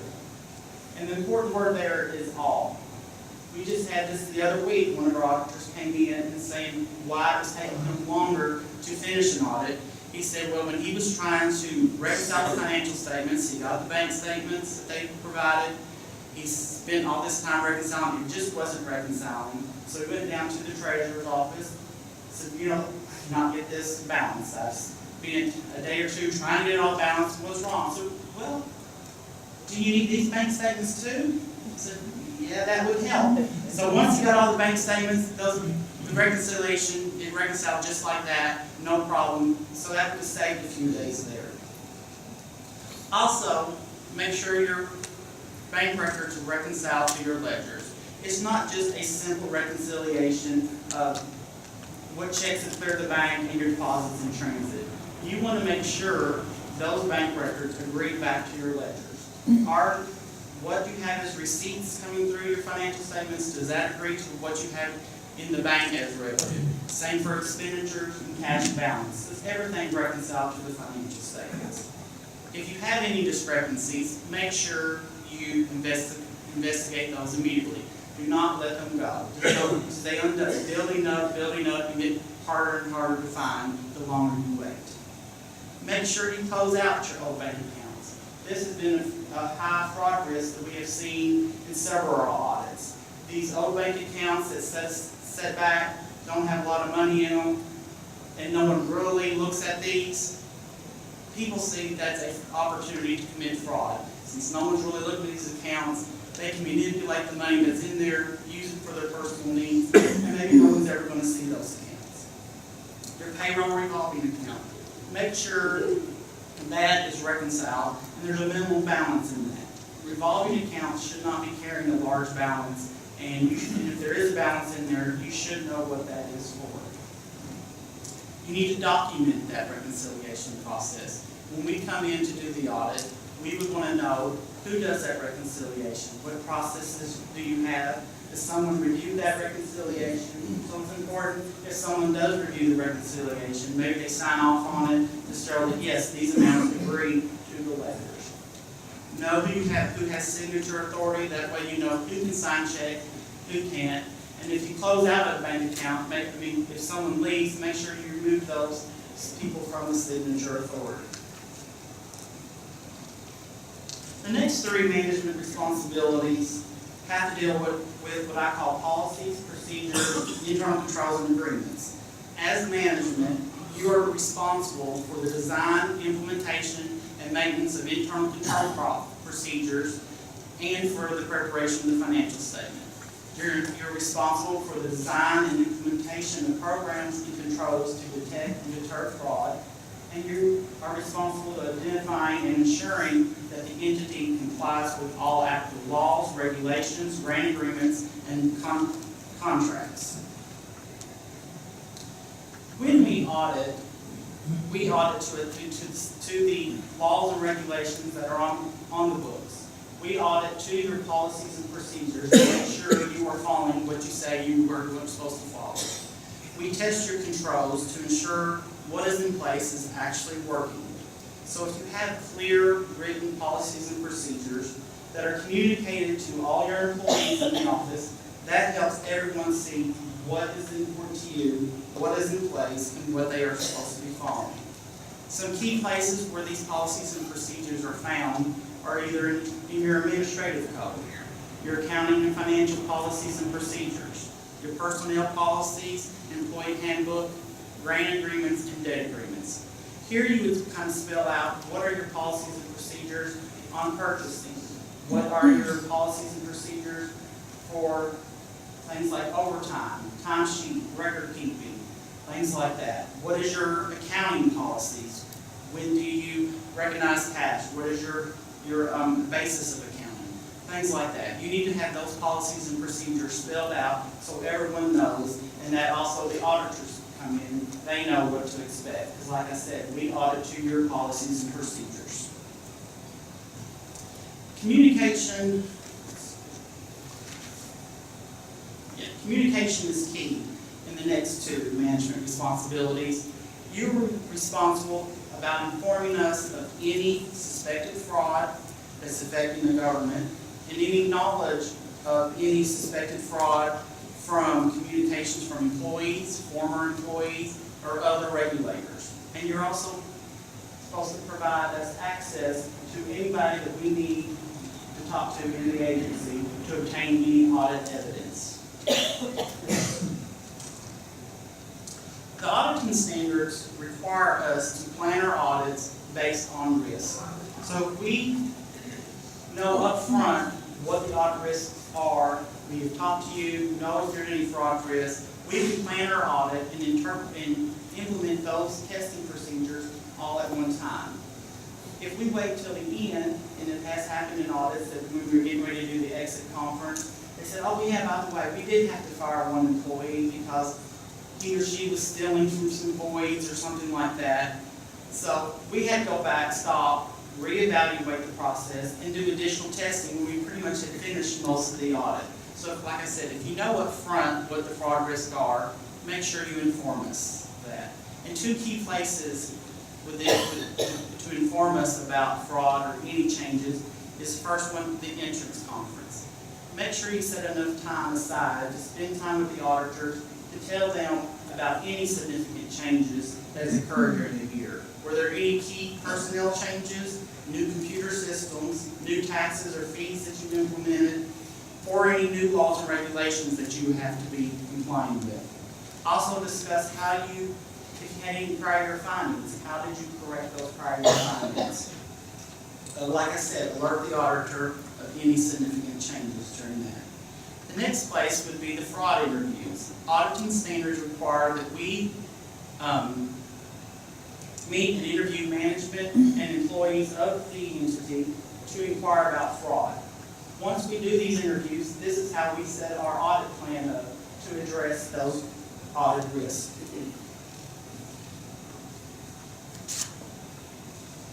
The last part about being ready for an audit and making sure it goes smoothly and painlessly is to make sure you learn from your audit and correct prior findings.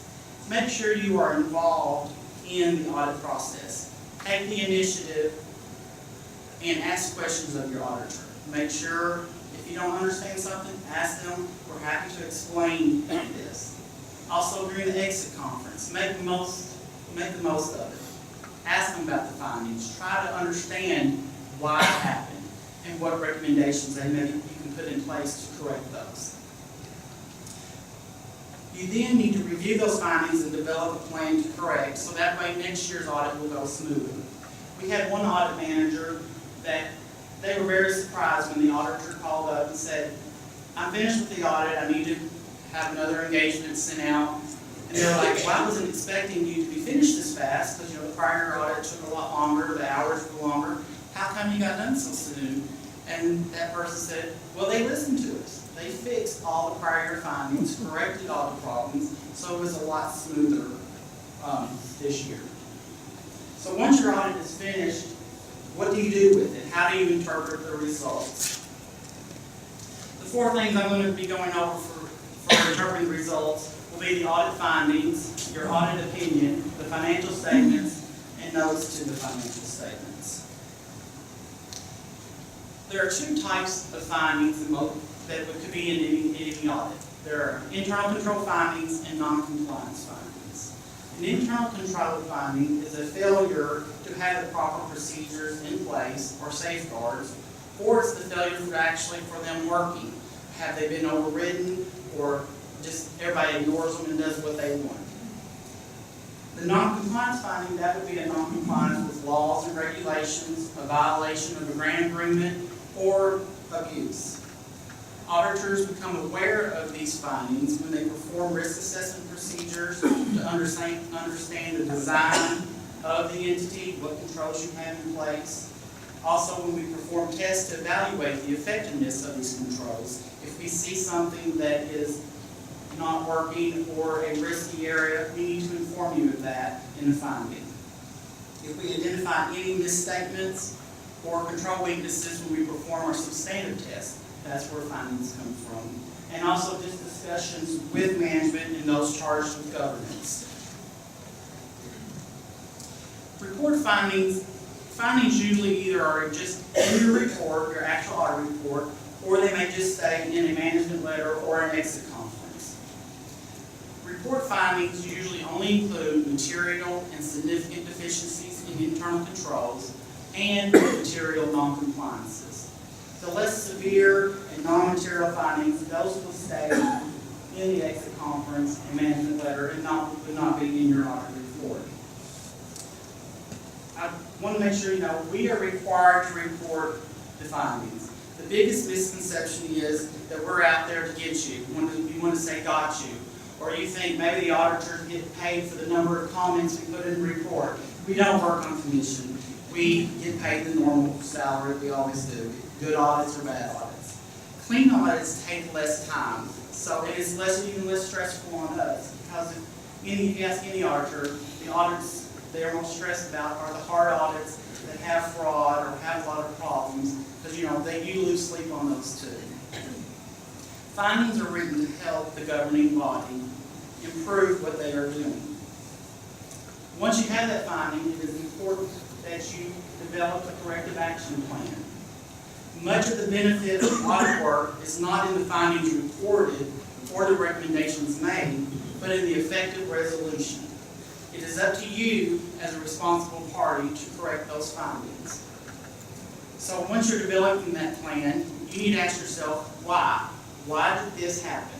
Were there controls that were not in place? Did someone override those controls? Or do we need to make sure we put some controls in place? Take these seriously, findings seriously.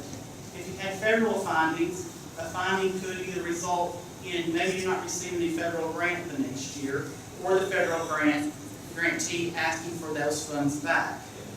And just recently, we had a sheriff who was having trouble getting a county revenue bond because the insurance company saw that they had the lack of segregation of duties comment in the report for a few years and haven't been correcting that. So they didn't want to provide that county revenue bond to the sheriff. So people do read the audit reports, and there is an effect on you if you do not correct those findings. Once your audit is complete, you want to know what type of opinion you received on those financial statements. The opinion most people are striving for is the unmodified, clean opinion. That is saying the financial statements present fairly in all material respects. That means your financial statements are materially right. We agree with those numbers. There still may be findings in the report, but your financial statements are sound. The next opinion would be a qualified opinion. We call that more like an except for opinion. there's just a single deviation, maybe from accounting principles or a limitation of scope. For example, if you have maybe a component unit that you're supposed to be auditing and those records were not available or were in a mess and we couldn't actually audit that component unit to include it in your audit, we would say, except for not auditing that component unit, your financial statements are materially correct. And we would explain in the paragraph how that affects your financial statement. If you receive an adverse opinion, it's not a very good opinion. It is saying that they do not present fairly in all material respects. But usually this is generally given only when financial statements do not conform to general accepted accounting principles with GAAP. So you want to make, if you have your accounting principles, make sure you're following those. Then the disclaimed opinion, that is, we are not giving an opinion on the financial statements.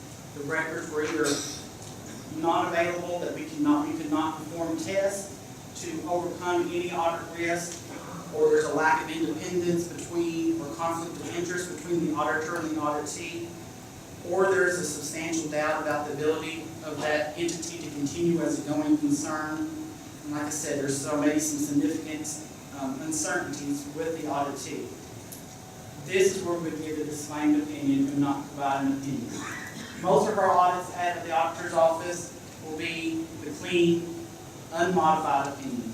But we do have this, we do sometimes have to do disclaimed opinions. This all depends on how the records are available and that official works. Your financial statements, they present overall financial well-being of your entity. It summarizes and verifies the important information for planning the financial affairs of the entity. It provides information on whether funds were used in accordance with their funding sources. So when you get your audit report with those financial statements in it, look at the change in net assets. Did it increase or decrease? Look at the change in the fund balance and cash. Did it increase or decrease? Do you know the reasons for the increase or the decrease? Revenue and expenditures, are they comparable to what you would expect to see? If you instituted a new fee or tax, you would be expecting that revenue on the financial statements to increase.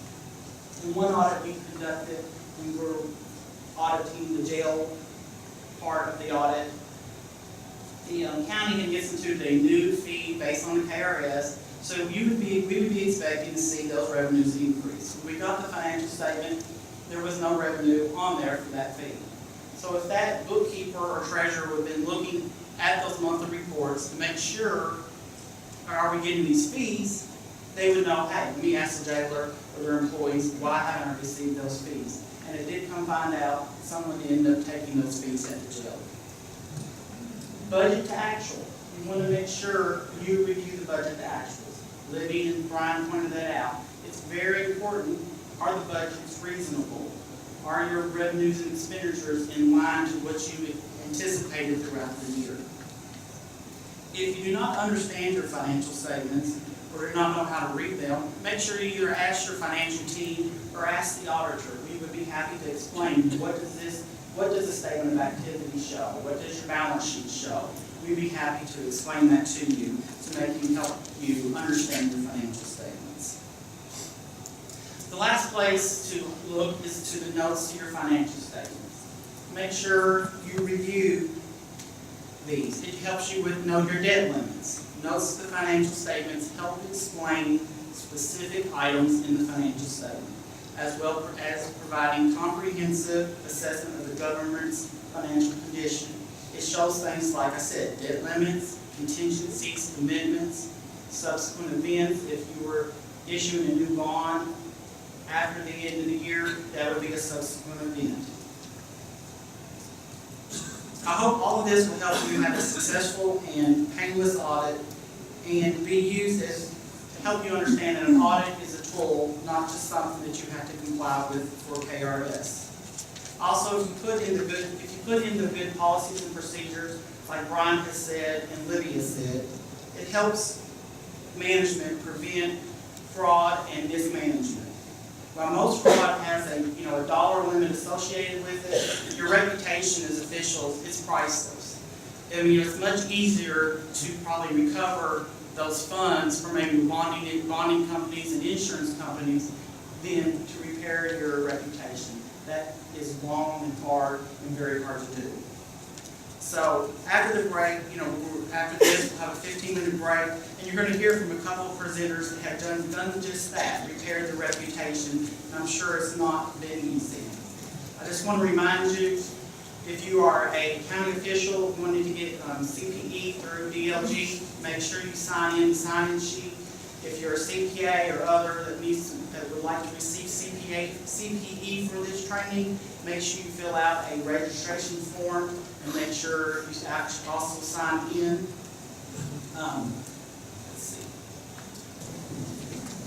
Good morning. I'm Diane Whalen, and this is Linda Chapman, and we are embezzlement survivors.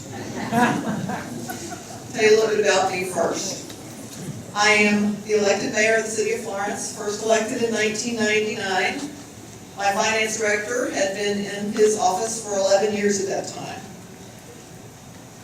I had just gone through a campaign for my first re-election. It was the city I grew up in, the city that I watched grow up, and I survived that election, proving that I was more than a one-termer, elected on the name of my father. My father was the mayor of Florence from 1961 until 1981. And there was a lot of talk in the beginning that I had only been elected because I had the name Ewing in my name. So the second term came up, and I won that race.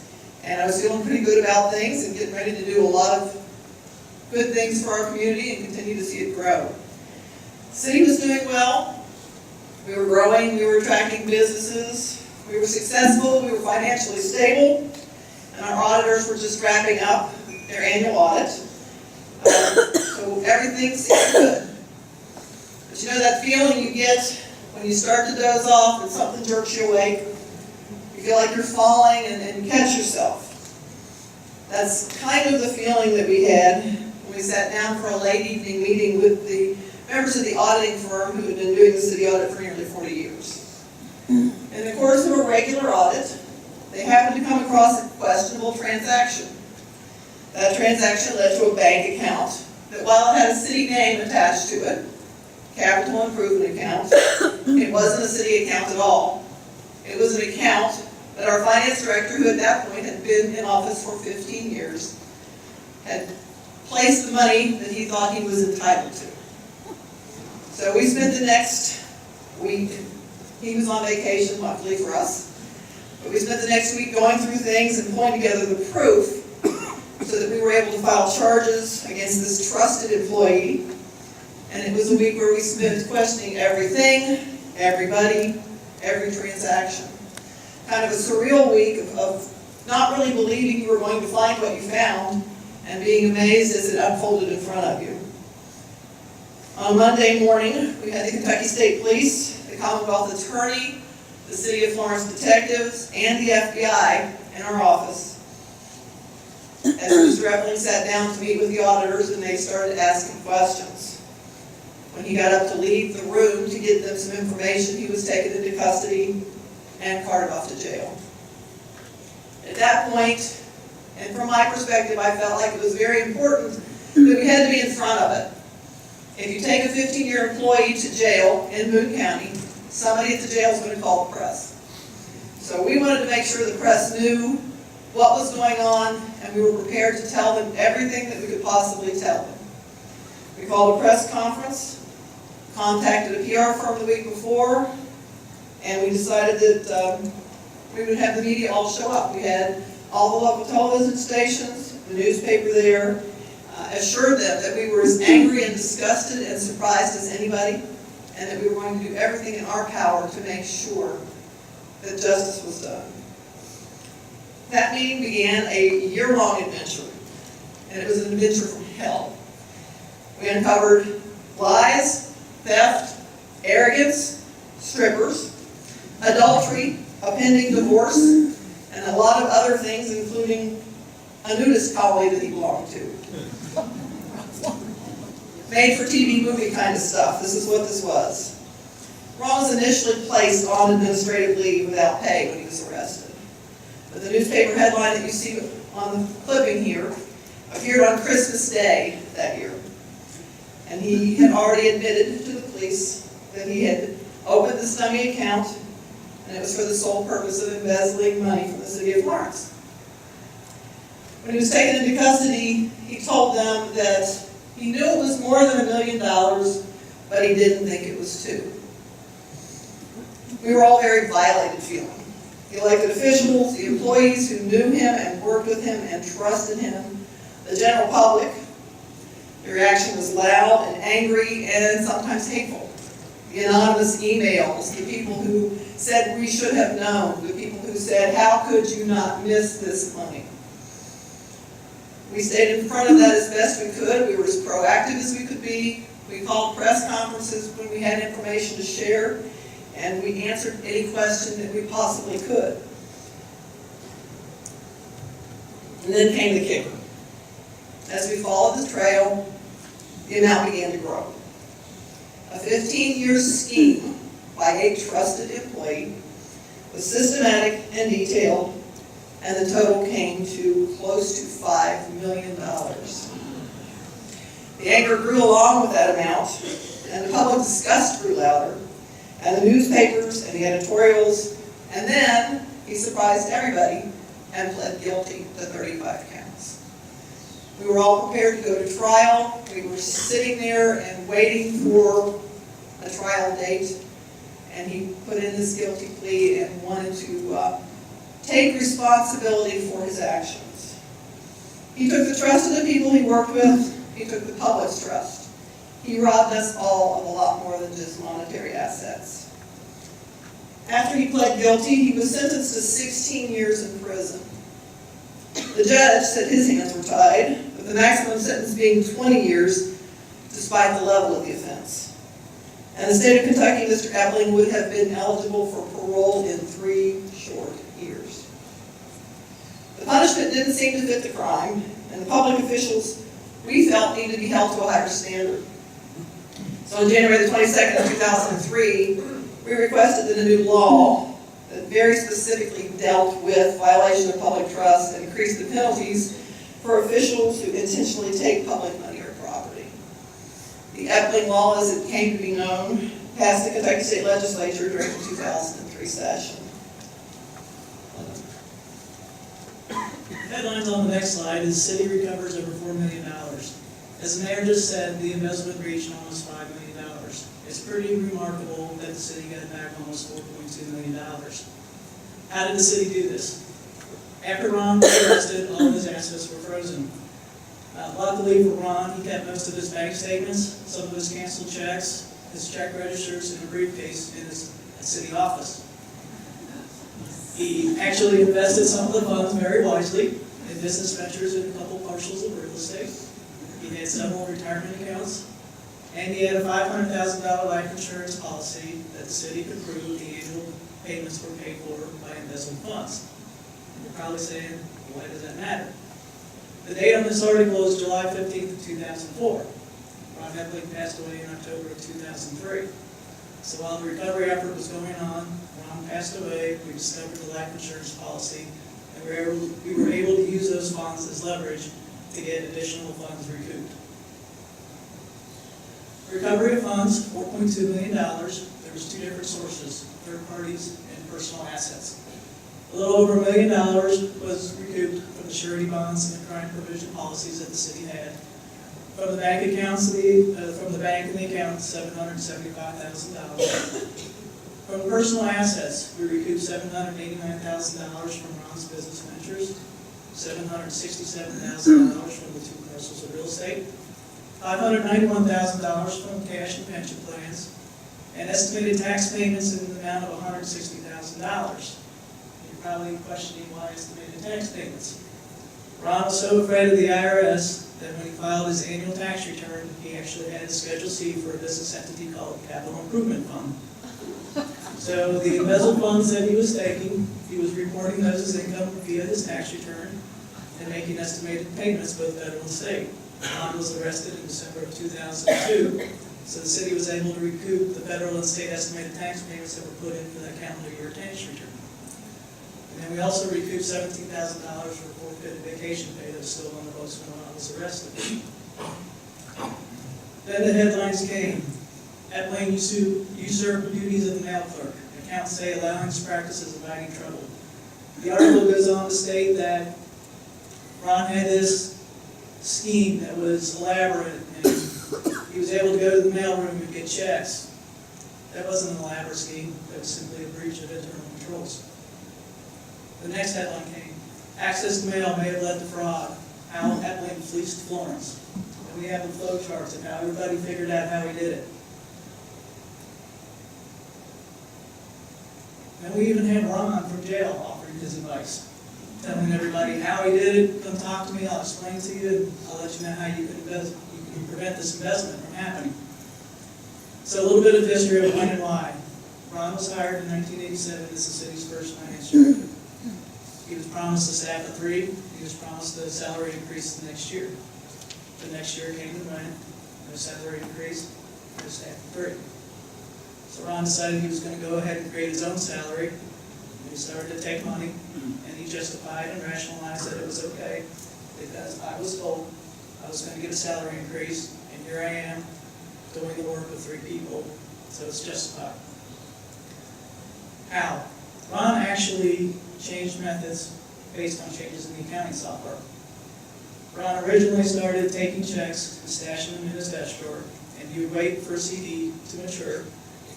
And when the CD matured, he would take those checks out of his desk drawer. He would deposit those into the city's general fund as if the CD had been redeemed. The CD that was actually redeemed, the proceeds of those actually went into his personal capital improvement account. After that, the city changed the accounting software. Ron was about 6 months into the software, and he started noticing that there was fallacies in the system. The major fallacy was that the modules were not interfacing with the general ledger. So Ron kind of was thinking about that for a while. And yes, I did talk to Ron when he was in jail, so I have this first-hand knowledge. He said one day, one of our employees from the city of the golf course came down and handed him a $50,000 check. It was a repayment for a receivable that was outstanding. So Ron took the check and he thought about it for a while. He thought about the new accounting system and how the cash receipts module doesn't interface into the general ledger anymore. It was like, he had his aha moment, he said.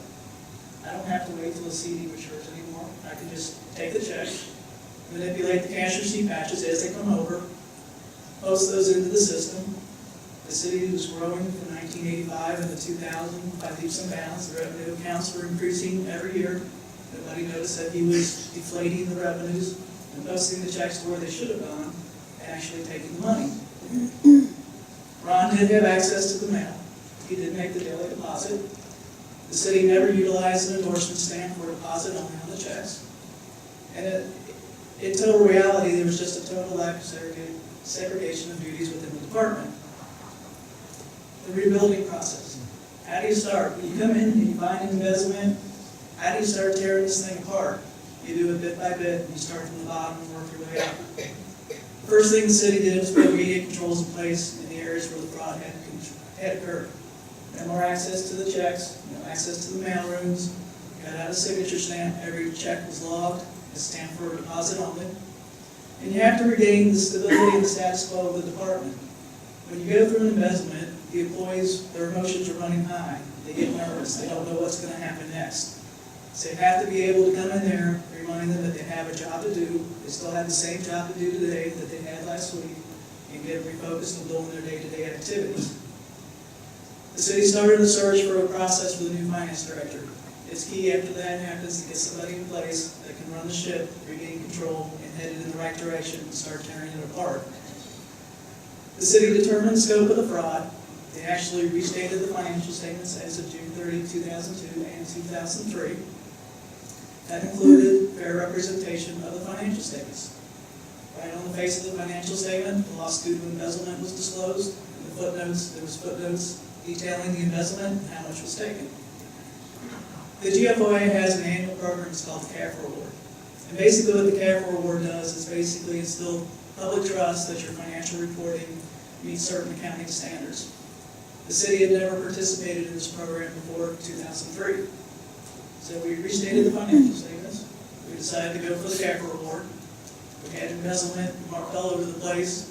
Lo and behold, the city obtained its first CAPRA reward. Subsequent year financial statements disclosed the recovery of the money from the civil lawsuits that I just previously talked about. We revisited the structure of the department. We looked at all the job duties of all the individuals, and we looked at all the personnel. We made the tough decisions about changes that were needed in the area of personnel. When the new finance director came in, it was pretty obvious after the first few weeks that most of the employees and the staff in the finance department had very little bookkeeping knowledge. And I later found out that we had a lot of good qualified candidates that came in and applied for jobs, but they were passed over because they were handpicked by Ron, obviously for a specific reason. So we made the tough decision, we made the personnel changes that were necessary to bolster the finance department and regain the structure that we needed. The front end, every employee was cross-trained for every duty that happens in the front end. Nobody had specific function or sole control over any specific details or functions from that point forward. We revamped the entire department systems. The accounting packages, obviously, we knew there was fallacies in those. We had antiquated real estate tax software. We didn't have any fixed asset software. So we basically tore everything apart and solicited new new accounting packages.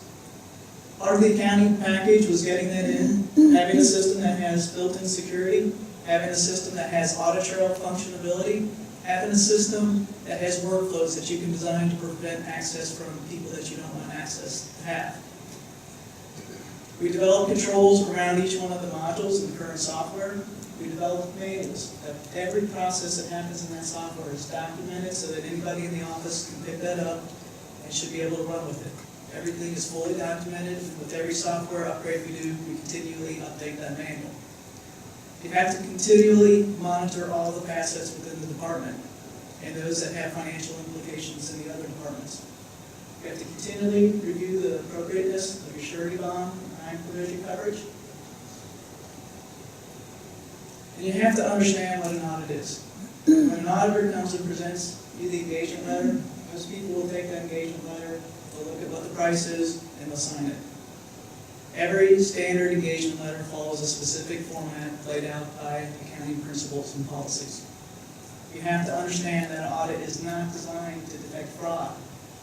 It's simply a test of transactions throughout the year, and it does not provide any insurance on internal controls. The management of the entity is responsible for establishing and maintaining effective internal controls. They are also responsible for the fair presentation of the financial statements on an annual basis. We have a couple snippets here from an engagement letter. And you'll notice the audit objectives, which is on page 2 of your engagement letter, says that the audit objective of our audit, the auditors, is to express opinions on whether your financial statements are fairly presented in all material respects. We will also provide a report, not an opinion, just a report, on internal controls related to the financial statements in compliance with the matters of the audit. It also goes on to say that management is responsible for establishing and maintaining effective internal controls, including evaluating, monitoring, ongoing daily activities. You are responsible, which means management, is responsible for the design and implementation of programs, controls to prevent and detect fraud, and informing any known suspected fraud affecting. Gotta get better glasses. But the point of that is that part of recovering from fraud is making sure that your mayor and your council and your commission and the board of your entity understands what an audit does and what an audit doesn't. I know the mayor and the council of the city of Florence had no idea. They basically thought the auditor came back, gave them a clean opinion, life was good, everything's peachy, we don't have any problems. And obviously it was just the opposite. So management has to make sure they're involved in the day-to-day activities and continually monitoring the internal controls in place. The auditors will tell you they will plan to perform the audit to obtain reasonable rather than absolute assurance about whether the financial statements are free of material misstatement. And because of inherent limitations of an audit, combined with the inherent limitations of internal control, and because we will not perform a detailed examination of all transactions, there is a risk that material misstatements may exist. And the reason I point out this slide is because of this. This is a check register of the embezzlements that took place at the city from fiscal years 1999 through fiscal year 2002. You can see the amounts on there. They range anywhere from $455,000 to over $700,000. In each of those years, any one of those amounts was not material to the city's financial statements. The city was operating on a budget of $18 million plus. So even though this fraud occurred, it wasn't material to the financial statements. So remember that an audit is not designed to provide assurance on internal control. It is just there to identify any significant weaknesses or material weaknesses that the auditors might find as they go through their tests of transactions. If you haven't received your audit report this year, and maybe you have, maybe you haven't paid attention to it, please read the new revised independent auditor's opinion. The City of Florence just received their audit opinion, audit report a couple weeks ago. The ICPA has taken another stand. You don't read your engagement letter.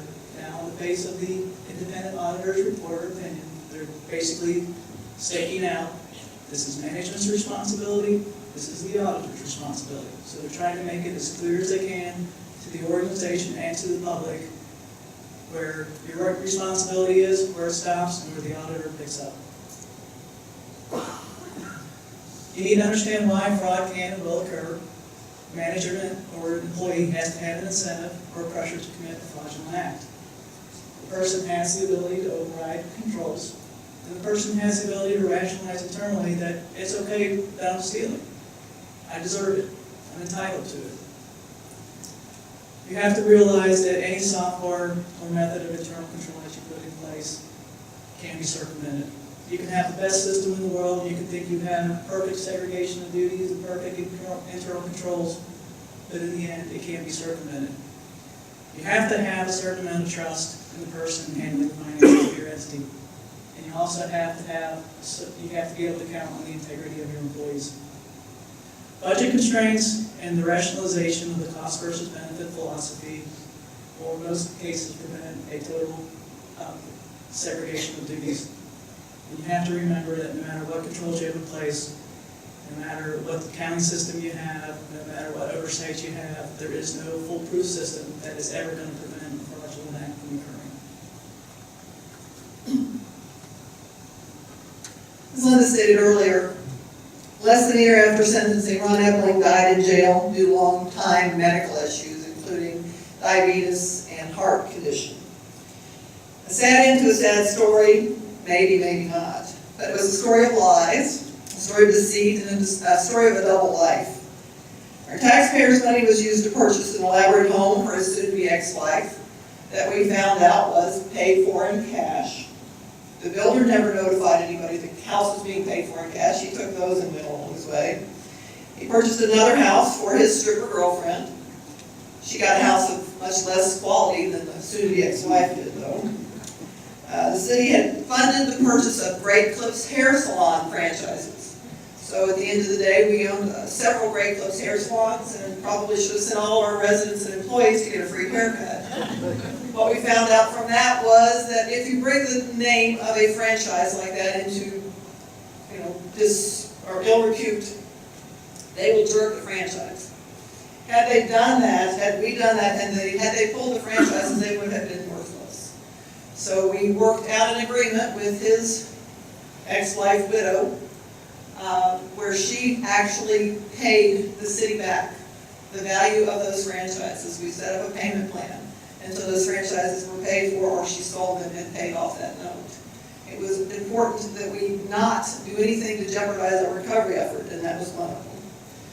We found out we had red season tickets, we had bingo season tickets, and we had the ever-coveted University of Kentucky season tickets. When the state police detective came walking out of Ron's office with the 100th anniversary tickets for the University of Kentucky, he said, Can you guess what these are worth, Mayor? So those seats went empty that year, I'm afraid. There were coin collections, retirement accounts, as Linda said, and luckily for us, a $500,000 life insurance policy. The answers here are easy. Somebody who chooses to steal and embezzle will find a way. We have to do our due diligence. We have to set up the systems that make things more transparent, and we have to understand that the responsibility is ours. It's the government, it's the boards, it's the members. Trust is a very difficult thing to learn, and a very difficult thing to recover. You know, it was somebody that had been at the city for 15 years. Everybody was shocked. Everybody was surprised. Very non-assuming, very laid back, very much just the normal guy as far as we knew. We had no idea. And as I guess has been mentioned earlier, if nobody's willing to tell you that they think something is wrong, if nobody's willing to tell you that they're buying property with cash, if nobody's willing to tell you these things, there's no way you can investigate and find out.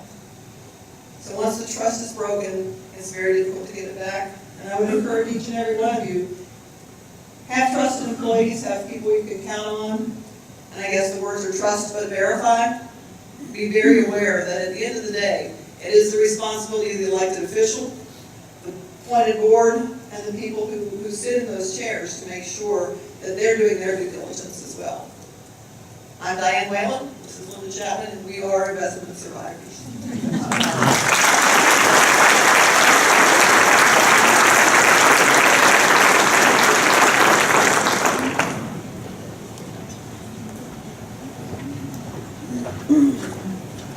Wow, that was fantastic. Thank you, Mayor. Thank you, Linda, for letting us all share that story and hopefully gain some lessons from how you survived that type of embezzlement. That was huge.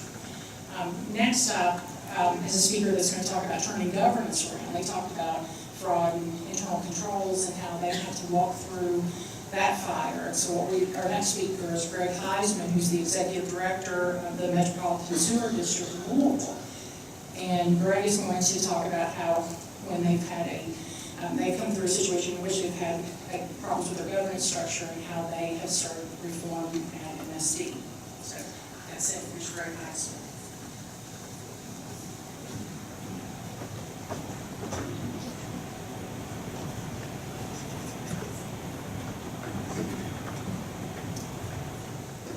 Morning, everybody. Let me first ask, how many folks here are from the water or sewer utility department district? Do we have any folks? We got a few folks here. That's good. Amongst friends. I'm here to be able to tell you about the story of the Metropolitan Sewer District, and probably what we need to do is click forward here a little bit. There we go.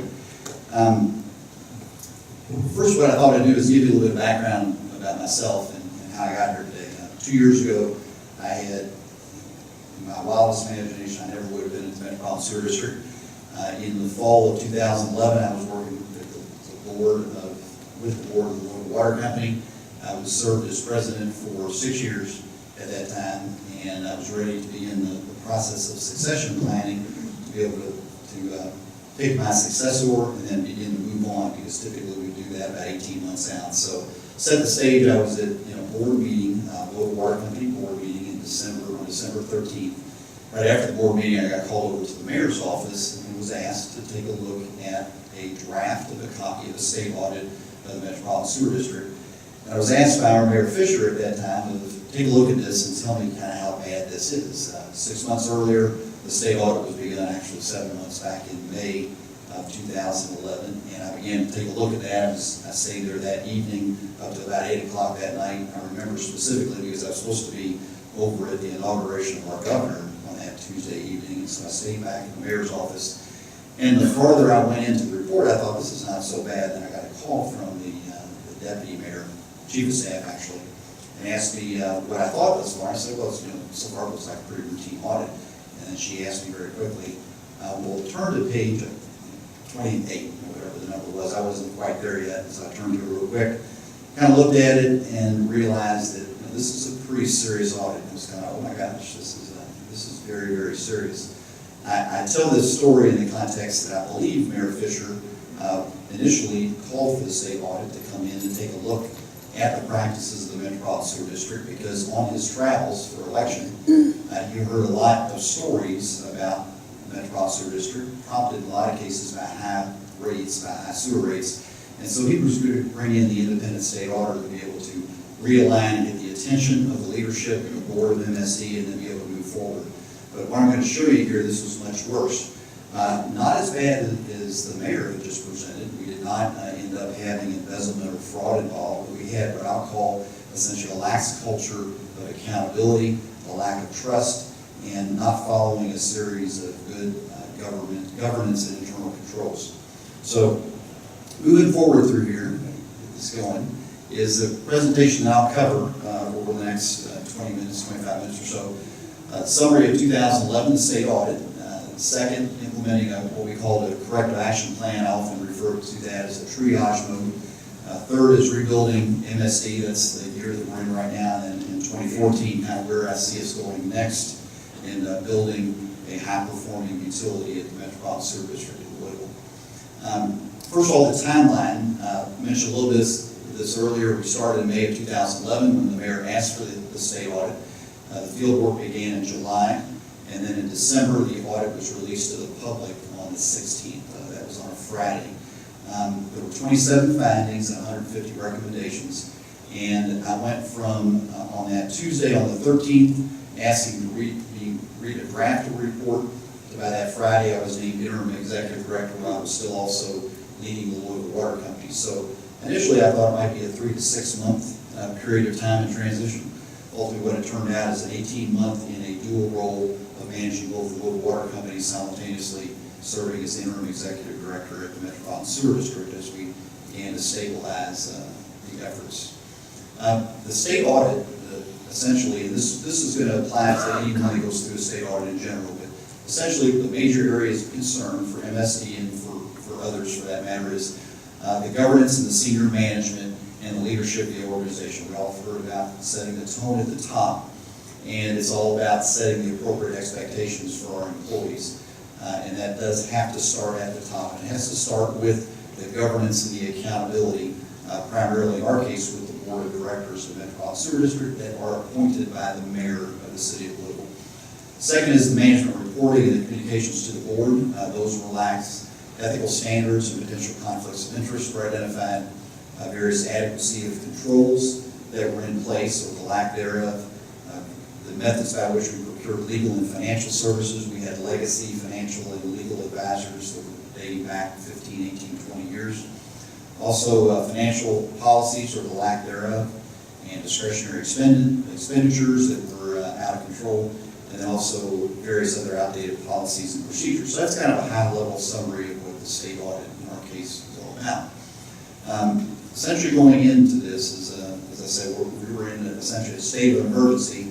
The challenge for me was while we're running the Louisville Water Company, which was it's a very well-regarded organization, a very high-performing organization, and what we had built at the Louisville Water Company over a 10 to 12 year period had to be implemented at MSD over a 3, 6, 9, 12-month period.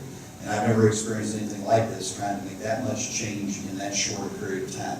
Going from a proactive organization to a much more reactive organization. So essentially, we were in a situation of sitting around the table asking, well, what do we do next? Where do we go from here? While still keeping the basic services of public health and safety and sanitation available to our customers, because we cannot let the entire organization collapse. MSD is a $200 million a year organization, 640 employees. It's charged with the flood protection system for Louisville. It's charged with the sewer system, and it's also in charge with the drainage utility for the community. So it's a very large organization. And we cannot let this state audit essentially literally bring the entire organization to its knees. But clearly it needed some leadership change. What we started off with, obviously the state audit requires by KRS a 60-day audit response. I was appointed as interim executive director, and essentially the first proposed one-year timeline was, you can read those items, essentially internal work groups being formed, policies, procedures, a whole host of employee training, looking at compensation. So those were the high-level elements that we had to first take a look at. We then went in and identified, we're fortunate at MSD that prior to coming along, MSD had an internal auditor. Our internal auditor is actually here today. Her name's Jenny. She helped me put together this presentation. And she was new from the city of Louisville, so she was new to the organization as well, having worked at MSD for about 2 years up at that point in time.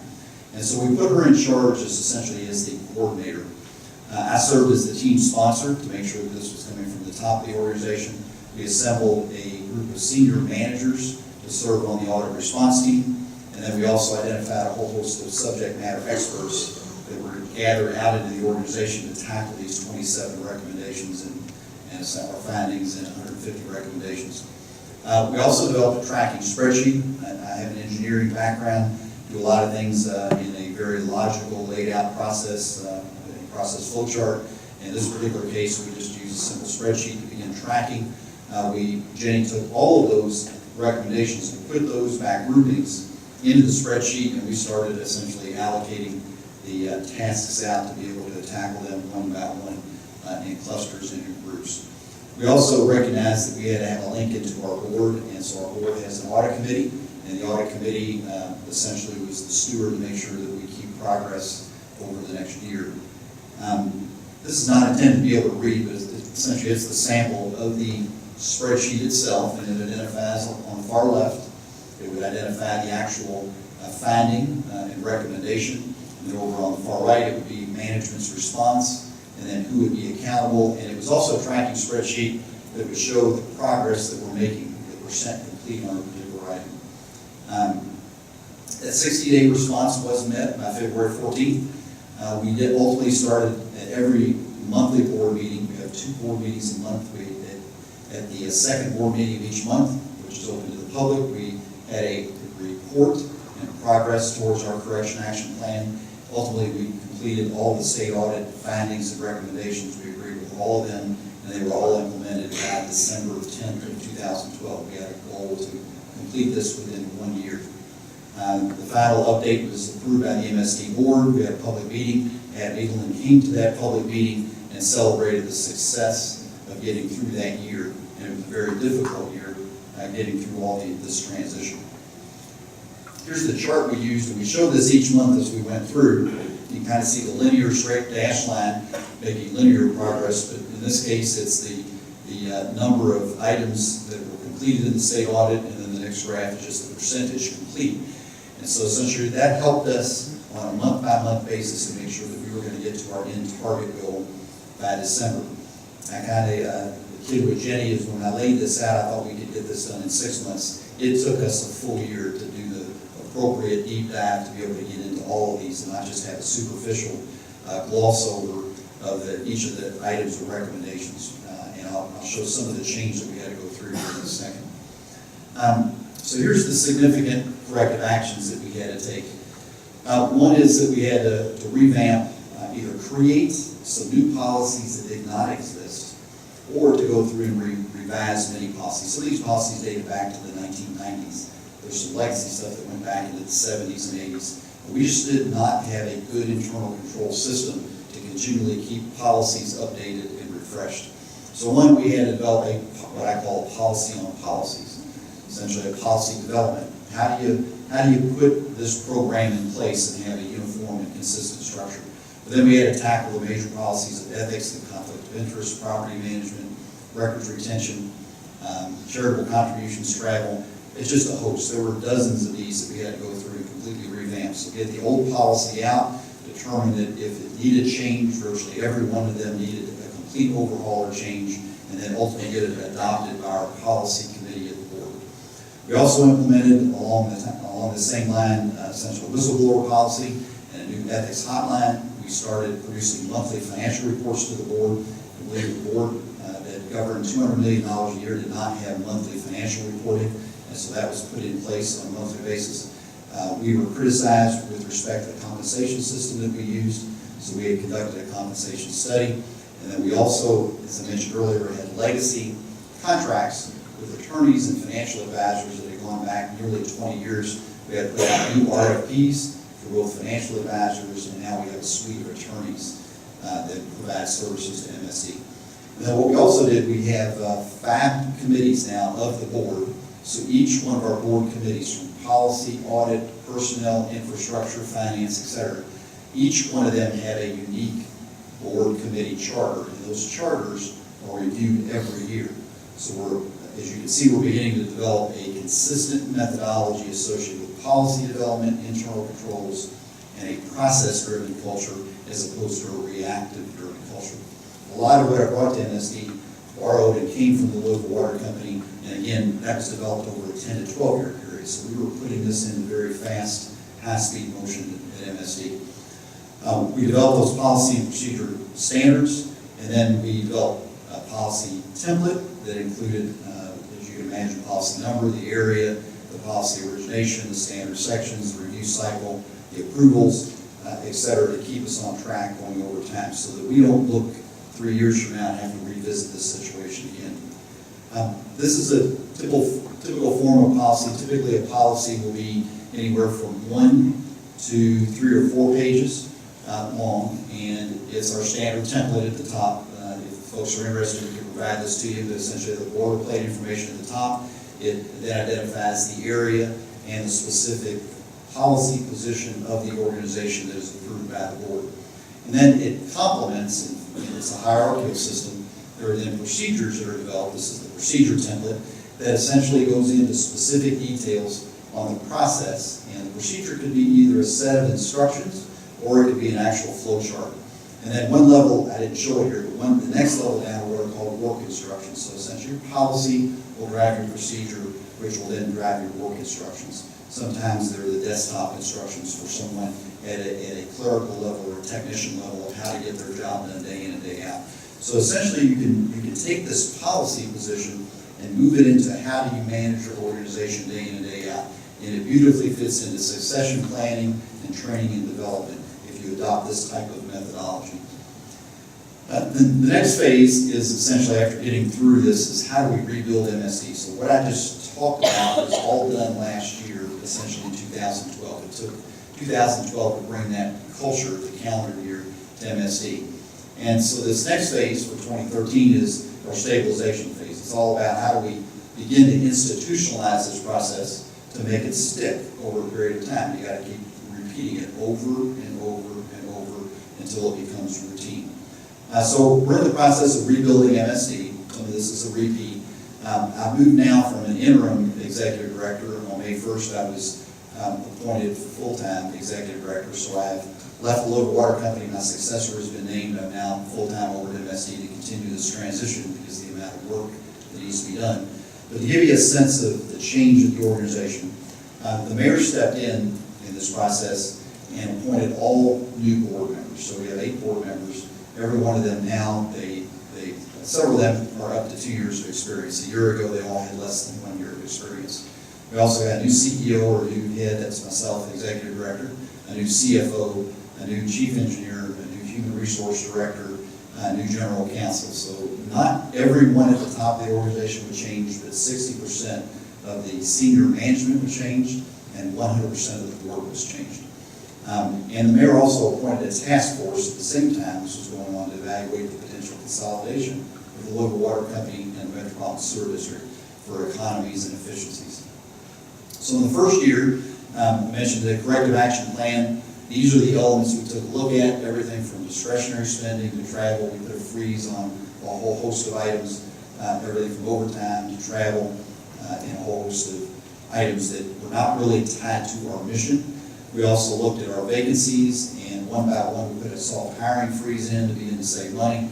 Essentially, I came into the organization, essentially called timeout with the organization to make sure that we could get a handle on it in light of the state audit and in light of the negative media exposure that we were getting.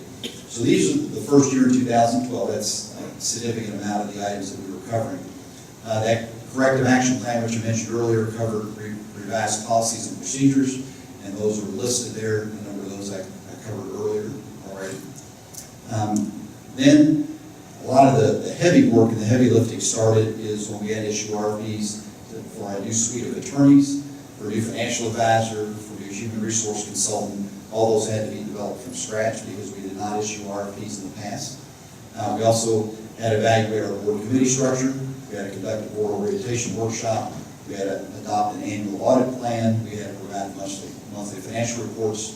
And as a sideline to this, February of 2012, I kind of asked, I don't hear much about the union. We have a union labor force at MSD. We have actually 2 unions. And I said, well, where's our union contract? I'm not hearing anything. And somebody looked down at their wrist and said, well, about 2 weeks the union contract's expiring. I said, you gotta be kidding. It was amazing the reactive nature of MSD. And so right on top of that, we had to begin negotiations with our union in order to be able to keep the stability for our frontline workforce going on. So you can imagine the amount of change that was going on in 2012. And then also we had to complete that action plan, that 1-year action plan. So tremendous amount of change. Second year, we're now in the 2013 calendar year, this year that we're in right now. We've now moved on, and the employee training has all been put into place with everything from ethics policies to contribution policies, et cetera. All employees have been trained. We have now established what we call a policy review committee. So we're institutionalizing that structure. And the policy review committee, I am the sponsor, and we have senior management on that committee. So the policies come up from within the organization. So any new policy, this review committee will approve before it goes to our full board for approval. And it will also be the entity that's responsible for making sure that we keep on track associated with making sure our cycles for policy renewal. So if we have a 2-year policy review cycle, this group will make sure that we're keeping on track with that review cycle. We also had to integrate this into our internal audit plan. We had the corrective actions involved with our external auditors, and then we also had the annual follow-up that we do. Continuing the institutionalization, this proceeds forward with integrating into our financial audits, our 10-year pro forma. Before we did not have pro formas as part of the operations of MSD. Had to get into our fiscal year 14 budget, get our rate increase approved. Then we also had to clean up our financial portfolio. Unfortunately, we had a whole host of swaps and derivatives involved with this, and we have market issues, so we're right now about $80 billion in the hole from a derivative point of view, so that's another financial challenge that we had. And at that point, we're starting to begin to get the cleanup done, so we start looking at this a little bit more proactively. So the next bullet is, this past May, we started the discussion of developing a strategic business plan. So that begins the process of looking forward. We also started talking about developing a 20-year capital plan. So that begins the process to start to look forward. So we're beginning to, as we institutionalize the new processes and controls, we begin to start looking forward. And that has just started to happen in the last several months. And then we're also right now looking at management reorganization to match our strategic planning initiatives. All this is going on while we have to maintain the day-to-day operations. We have to maintain the flood protection system. We have to maintain our emergency response because we're an emergency responder, first-line response for the community of Louisville. We also had an $850 million EPA consent decree. So one of the first meetings we had to have was with EPA folks out of Region 4 to make sure that they don't believe that the state audit is going to collapse the organization and the federal court system has to step in and examine the consent decree.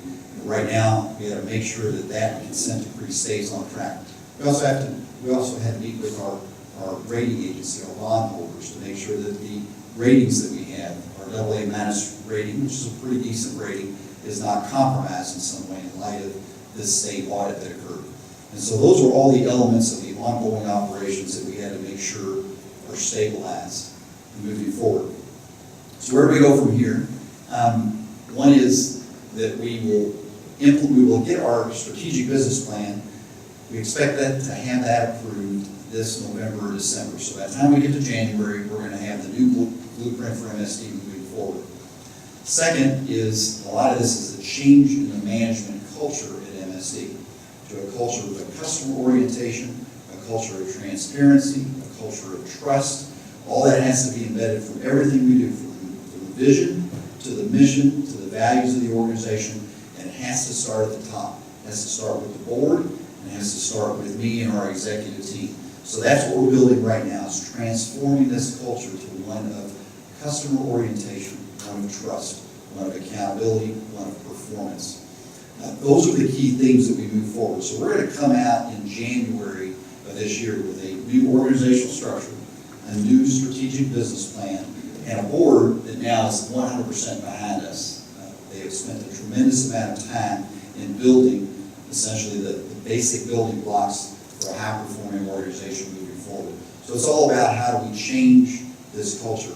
We're now beginning to reach out and recognize that we are accountable to a whole host of constituents. So not just the employee constituency, before we were internally oriented, we're accountable to our customer base that pay the water and sewer bills every month. We're accountable to the regulators. We're a highly regulated entity in the context of environmental regulations through the Clean Water Act. We're accountable to our developers. Developers bring us new customers. We're also accountable to the environmental advocates in our communities to make sure our rivers and streams are kept clean. So we're right now doing a significant amount of outreach to every one of these constituent groups to find out what is their expectation and to explain to them there is life after the state audit and that we're fundamentally in the mission to provide outstanding service for flood protection, for sanitary service and drainage services for Jefferson County, Kentucky. And what we want to do is we can't be everything to everybody, but we can get input from all these constituents to be able to set the right expectation and the tone moving forward. Here, I'll pull this cartoon up and you can read it.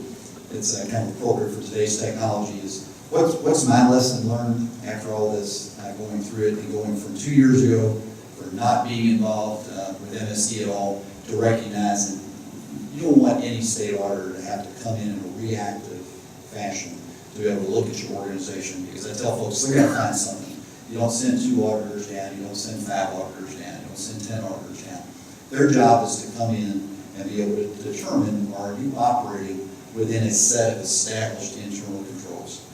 And if you don't have this part of the institutional culture of the organization, you are going to fail. Because an organization the size of MSD, if it's not a part of what we do every day in and day out, we'll recognize that we have outdated financial policies or outdated travel policies. And we're going to look at, there's nothing worse than having no policy at all. That's having a policy that says you will do X. And here's a real example. Thou shalt not invest in swaps and derivatives dated in 1995, but over here we have a swap and derivative portfolio. That's a problem, a complete conflict.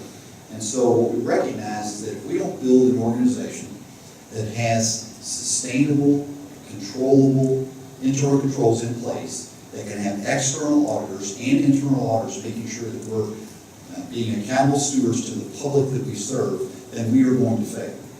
And so we have to recognize with today's technology, all it takes is one email, all it takes is one tweet, all it takes is one communication out to someone. And what we're going to recognize is that the public, the accountability of the public is setting much higher for us today than it was before because of the flow of information.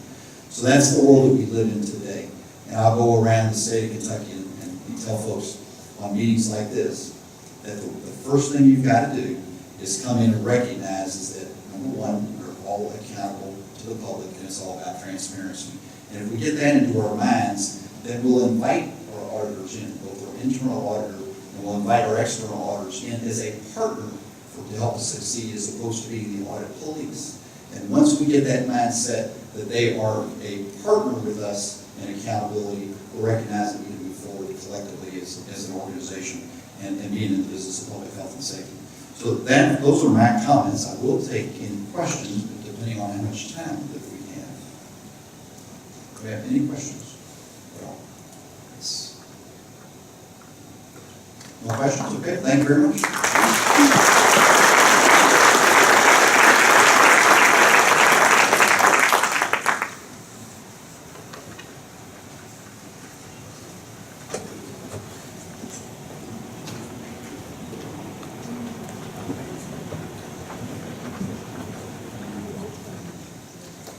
Certainly turning around your entire governance structure is a pretty arduous task, so the positive thing I thought that I took away from Greg's presentation was that it's doable. So that's good. So now also we have an example in the government that has been successful in doing that, so I thought that was great information. Next on our agenda, and I do apologize that we're running behind, and we appreciate everybody for sticking with us, but we do think that this is going to be a very interesting presentation. We have Craig Donahue and Chuck Sampson from the Covington FBI office who's going to talk about public corruption.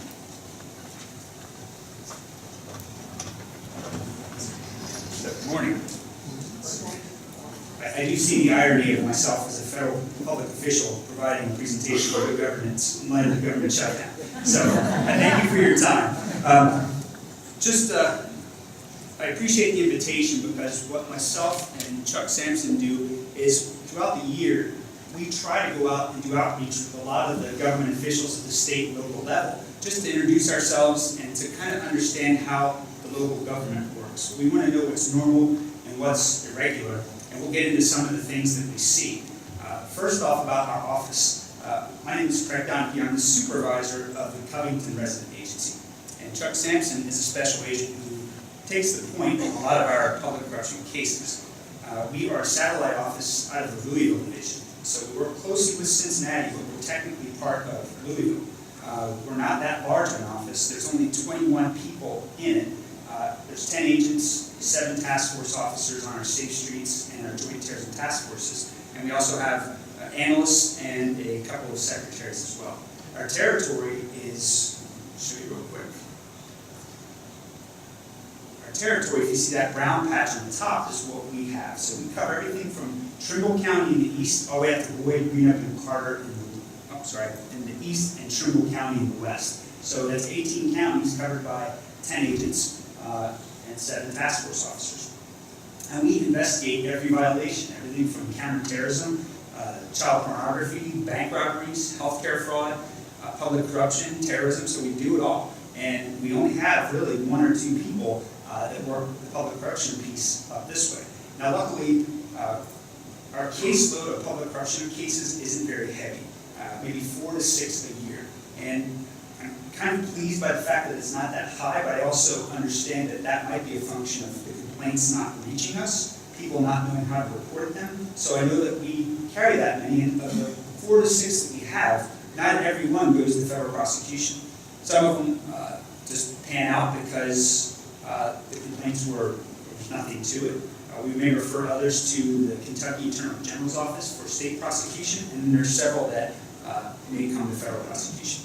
And I'd like to echo Mary Whalen's comments about Auditor Edelen, because I could have put everything about that case on this slide as well. And I just put a few things up here so you can see. And the first one was Kwame Kilpatrick. I'm not sure if everybody's aware of him, but he was the mayor of Detroit. And last week he was just sentenced to 28 years in jail.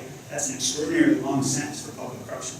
But he's really running his own criminal enterprise while he was the mayor. I mean, racketeering, extortion, tax fraud, he had it all going on. And I think Richie Farmer's a little closer to home as well. That's probably more similar to the case of what you saw in Florence, where it was really just abused his own position for personal gain. But Kwame Kilpatrick's was a little bit different. And a few of the things we're going to get out of today is I want to tell you about the mechanisms to report public corruption, where does it go, and what do we do with it. And these cases always look pretty clear-cut. You think, oh, that's terrible, that's evident that they were doing this. But what I'd like everybody here to consider is to rewind these cases back 2 or 3 years. A few of the things that brought that down Kwame Kilpatrick is he's having an affair with a senior aide, and some people on his staff received errant texts to that effect. Other people later received texts about his communications with some of his contractors and bid rating. So my question is, put yourself in the shoes of that employee, and what would you do? I mean, what do you do? These are charismatic, successful people. I mean, you can't just really report public corruption against the mayor in Detroit when everything that you would report would go back up to him eventually. So there's got to be a way that people have to kind of know or have a feel for the system. Maybe there's a state outlet like the Kentucky Attorney General, or you can come directly to the FBI to file that type of complaint. And the thing is, the longer it goes on, the greater loss to the city. I mean, he was earning $84,000 on top of his salary. They didn't get caught on it. He operated on this for 4 or 5 years. Now, Richie Farmer, if you've seen some of the news reporting, that's almost a primer of what not to do if you're a public official. Everything from getting jobs for girlfriends, having employees doing work on your house, just taking pretty much any gift that comes through the door. That one was almost a very clear-cut case. Kwame Kilpatrick was more serious, but the first question to you is, does your agency or department have a mechanism in place? Do your employees know what to do? And the other thing is there a fear of retribution? Kwame Kilpatrick did make it known that if anybody reported his mishaps with some of his aides, or with his aide, there was going to be consequences, everything from maybe a denied promotion, internal investigation, so it was a difficult question. So, just a few things, we do differentiate. The question we always get is how do we get involved? We do take a look at scandal. One of the, I guess, the best example I can offer up is, careful where I go with this, but Anthony Weiner. So he is a pure moral stumbling, no violation of criminal law or an abuse of his position. So when we get a complaint that comes to us, we'll first of all look at it and say, well, is this a scandal? Is this something that's really just going to harm that person? Or maybe it's an ethics complaint. We also look, is it just bad government? Is it a person will probably lose the election, and maybe it's just something that doesn't rise to the level of a federal public corruption case? Is it something that can be handled internally? Is there just administrative controls to put that person on leave? And then there's also the consideration of crime. We've had people, an example of a police officer that's just possibly running a mortgage fraud scheme on the side that has nothing to do with his position, isn't considered public corruption, and that person can be prosecuted for other federal crimes if the threshold's there. So we do go through a series of hurdles before we get to the federal public corruption, or the public corruption piece. We look at three types of public corruption within the FBI, and it always kind of rates between number 1 and 2 as our top criminal priorities nationally and also locally. So right now there's gangs and drugs are number 1, but public corruption is number 2. And the first one on our list is corruption of federal public officials. So we go after them first. If we find that, that's the type of person we want to go after and kind of vet that out to see if that's a problem or not. Second is state and local public officials, and then law enforcement corruption. So those are the 3 categories we kind of box it into. And I'm not going to go through every slide bit by bit, but these are typically, I think everybody's probably seen these over and over again, but in our experience here within Covington, embezzlement is probably the largest one, the ones we see most often. We do look at facilitation of criminal activity. We've had incidents of officers who were working with drug trafficking organizations to offer protection and take money in return. Bribery, I'd say investment is probably the number 1 offense that we see.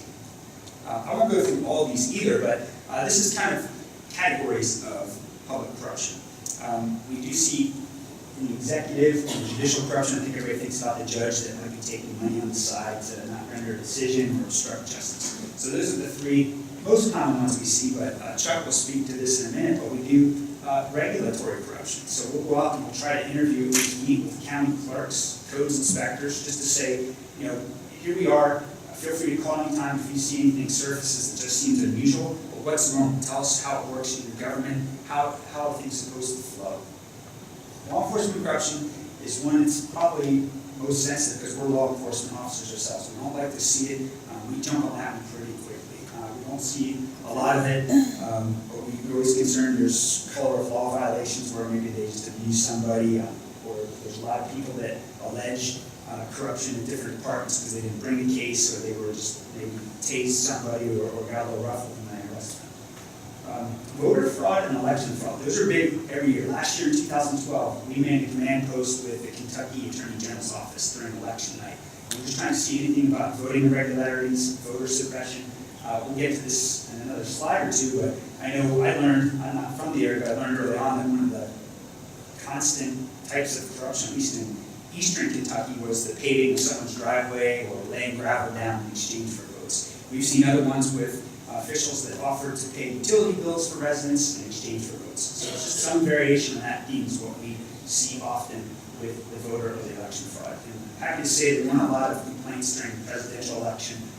We did staff it, nothing really came out of it. Disaster relief fraud, economic stimulus fraud. I don't think it's a secret to say New Orleans had its share of problems in the past, but Katrina was one of the, I'd say, rat's nest as far as disaster relief fraud. The amount of fraud that took place down there was insane. And with economic stimulus fraud, if there's anything with the Brent Spence Bridge, if it gets replaced and there's federal funding coming in, we want to see where it's going, how much will come in, and we just stay close to people to see how it's going to be. So we try to get in front of that type of thing so we can catch it and figure out where it's supposed to go, who's going to control it before it comes in. Here's some things that, it's not all inclusive, but for us, I think my favorite one is inadequate complaint handling mechanisms. We've gone out repeatedly and talked to complainants that I just didn't know the FBI investigated this, or I didn't think that it rose to the level of the FBI's attention. And they didn't even call the state police, so it really goes unreported. And you can take reports that are anonymous. You don't have to give your name at first. We'll have to go back and get more detail, but just that reluctance to report is what we're trying to overcome in our office. I think one that did come up was the lack of the size of the department. We've seen this where there's a lack of control mechanisms. You might have an outsized personality, someone who's been there a long time and has power or control over the credit cards or the travel accounts or the retirement funds. It's just way out of whack for how much money that person's supposed to handle. And that was the case we had last year where a gentleman was just a bully, frankly, and told people not to ask too many questions, and then he just continued to run up debts on credit cards for the department. So this is kind of one of the last slides I have. We go through, in addition to considering whether it's a scandal, a criminal activity, we also do monthly exchanges with the Kentucky Attorney General's office. So we'll go down for a monthly meeting and we'll kind of trade information, see what kind of complaints came in. And if we get something that's not a federal case, we'll turn it over to them and say, what do you think? And they'll do vice versa. Now, left unsaid is if there's anything that's sensitive against the Kentucky state government, we can keep that in-house. Or if I'm too close to somebody's area, I can request that another agent from another office come in to conduct the investigation. So there's ways to kind of report even at the higher levels if corruption is taking place. The voter election fraud, again, this is the one that you'd see traditionally out of eastern Kentucky with Mark Hazard and down those areas with the paving of driveways, and it's really old school, and I don't know that we'll ever ferret it out. I mean, you can arrest somebody and it just seems to come back. Investment and misuse of department funds, that's kind of one we see over and over and over again as far as corruption. We don't see the quasi Kilpatrick one as much as we see just the taking in, I think with, I've seen a few Covington faces here as well with Mr. Dew. But we work that out with the Kentucky AG's office, and we decide, is this going to go federal or is it going to go state? And it all depends on the amount of loss as well. So if there's a threshold of $25,000 to $50,000, you consider taking it. If it's lower than that, perhaps it goes to the state, and it's also the sentencing guidelines. So if they're sentenced at the federal level, they're going to do 80% of the time that they're sentenced. So if they get 10 years, they're going to do the full 8. Whereas in the state, they may do a quarter of that. So that's one of the benefits of using federal prosecution is just stricter sentencing guidelines, and they'll go out of state. They won't remain in state. And we also have, we always go through the assets and try to recover whatever loss with restitution, asset forfeiture. In some of the cases that we had, they had spent everything. There was nothing left. There was nothing to seize. There was nothing to take back. So we're always on the hunt for something we can do to reimburse the victims, or at least give that department back something that they lost. Some of the mechanisms of how it comes to us, self-reporting. In the cases that we have to the credit of those departments, it was after an audit, they realized the loss, they came to us in the Eastern District of Kentucky, and we sat down and we went after it after the fact. So what happened was there was a lack of controls, and I think this comes out again and again and again. I have on the bottom, audits, audits, audits. That's how they were caught in the cases that we have. I know none of them are foolproof, but those are the ones that traditionally we found out later on. Officials addressed this earlier with an unusually large amount of span control. And that's hard with the smaller departments because if you have one person, there just has to be a check to that person who has access to that type of money. We have complainants, like the word whistleblower, she used the word complaint, just will call us up out of the blue and we'll drive out and we'll talk to that person and we can bring them in. We don't interview them in their office where they're alleging the corruption is taking place. We do everything to kind of offer confidentiality, and we'll consult with any department here that has questions about what we can do or maybe how it works in more detail. There's really not enough time up here to kind of go through it A to Z. Those are some of the lessons learned. Just I think that we're missing out on some of the complaints. We could probably look at more of these if they came to us. So that's really kind of what we see on our end. Chuck's going to talk about a few of the things he's come across. We'll take a few questions afterwards. Thank you.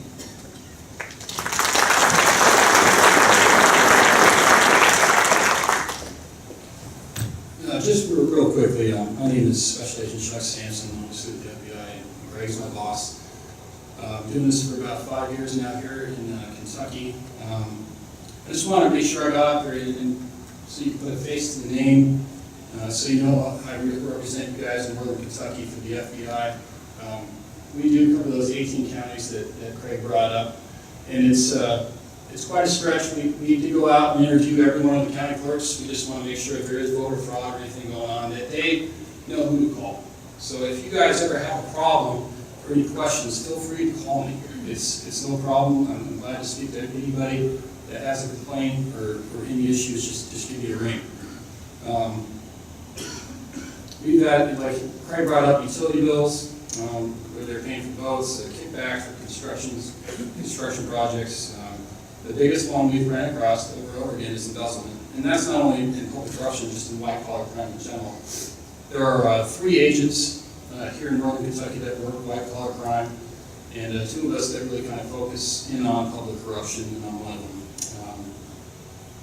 Investment seems to be the issue that keeps coming up. And what Craig was talking about was if, just so we can be clear, if you looked at U.S. Title 18 U.S. Code 666, and I'm not making that up, that is for public corruption. And what it says is if for an agent of an organization, whether that be state or local or any kind of tribal government, and you steal a property over $5,000, and you receive in excess of $10,000 in a federal program, and that could be anything like a grant, contract, subsidy, loan, guarantee insurance, any of that, and you receive that in a 12-month period, that can be prosecuted on a federal level. Right? What we look for in reality, when you get to the sentencing guidelines, when we go up in front of the judge and we bring this to prosecution, is that you're looking for a threshold of $25,000 is what we kind of focus on, because that's going to put you in jail. Any other, if you're below that, you're going to do time at home. You're not going to actually go to federal prison. So we like to work the ones that are $25,000 and up.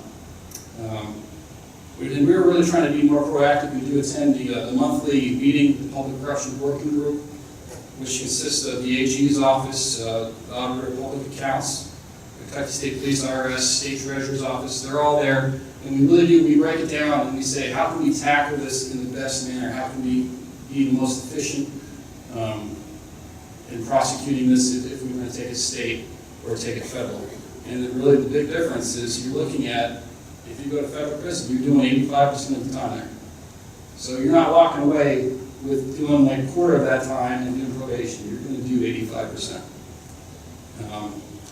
Public corruption, it starts off like, it's like wildfire. It always seems to start off small, whether it's double dipping in reimbursements for travel. You're using your credit card inappropriately, and then they're like, I can get away with that. I can do that. So let's see what else I can get away with, and it ends up escalating, and it ends up being a huge amount. When your CPA, when you hire that CPA to come and do that audit, he's looking at the well-being of the organization. He's not focusing on the small stuff. So it might, checks and balances is the key to success when you're trying to find people that are defrauding you. So make sure to look at the small stuff. Subjects always say, and I've done several interviews with these guys with white collar crime and public corruption, and they say, well, Chuck, I was going to pay it back. I'm like, oh, you just considered it like a loan. And like for you to pay your college tuition or your mortgage. Yeah, Chuck, I was going to pay it back. And I said, well, how much do you think you took? I took about 50,000. And then it turns out to be more like 250,000. It always seems to be the case. It's like you just triple or quadruple that amount, whatever they tell you. It's very consistent in that matter. And it's always starts small and always gets big. So if you can catch it fast, report it, or do something about it quickly before it gets to a bigger problem. I think that's about it, right, Craig? That's our politician's creed right there. Not anything you can't wait, that's about it. If there's any questions, Craig and I are here to address them if you have anything for us.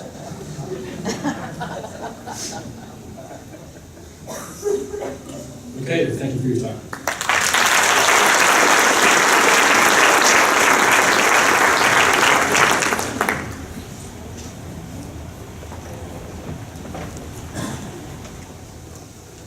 Well, I think we've gotten a lot of really good information today, so I appreciate Craig and Chuck for that presentation. I think that was good information for all of us who are in the area and have had opportunities or may need opportunities to work with us.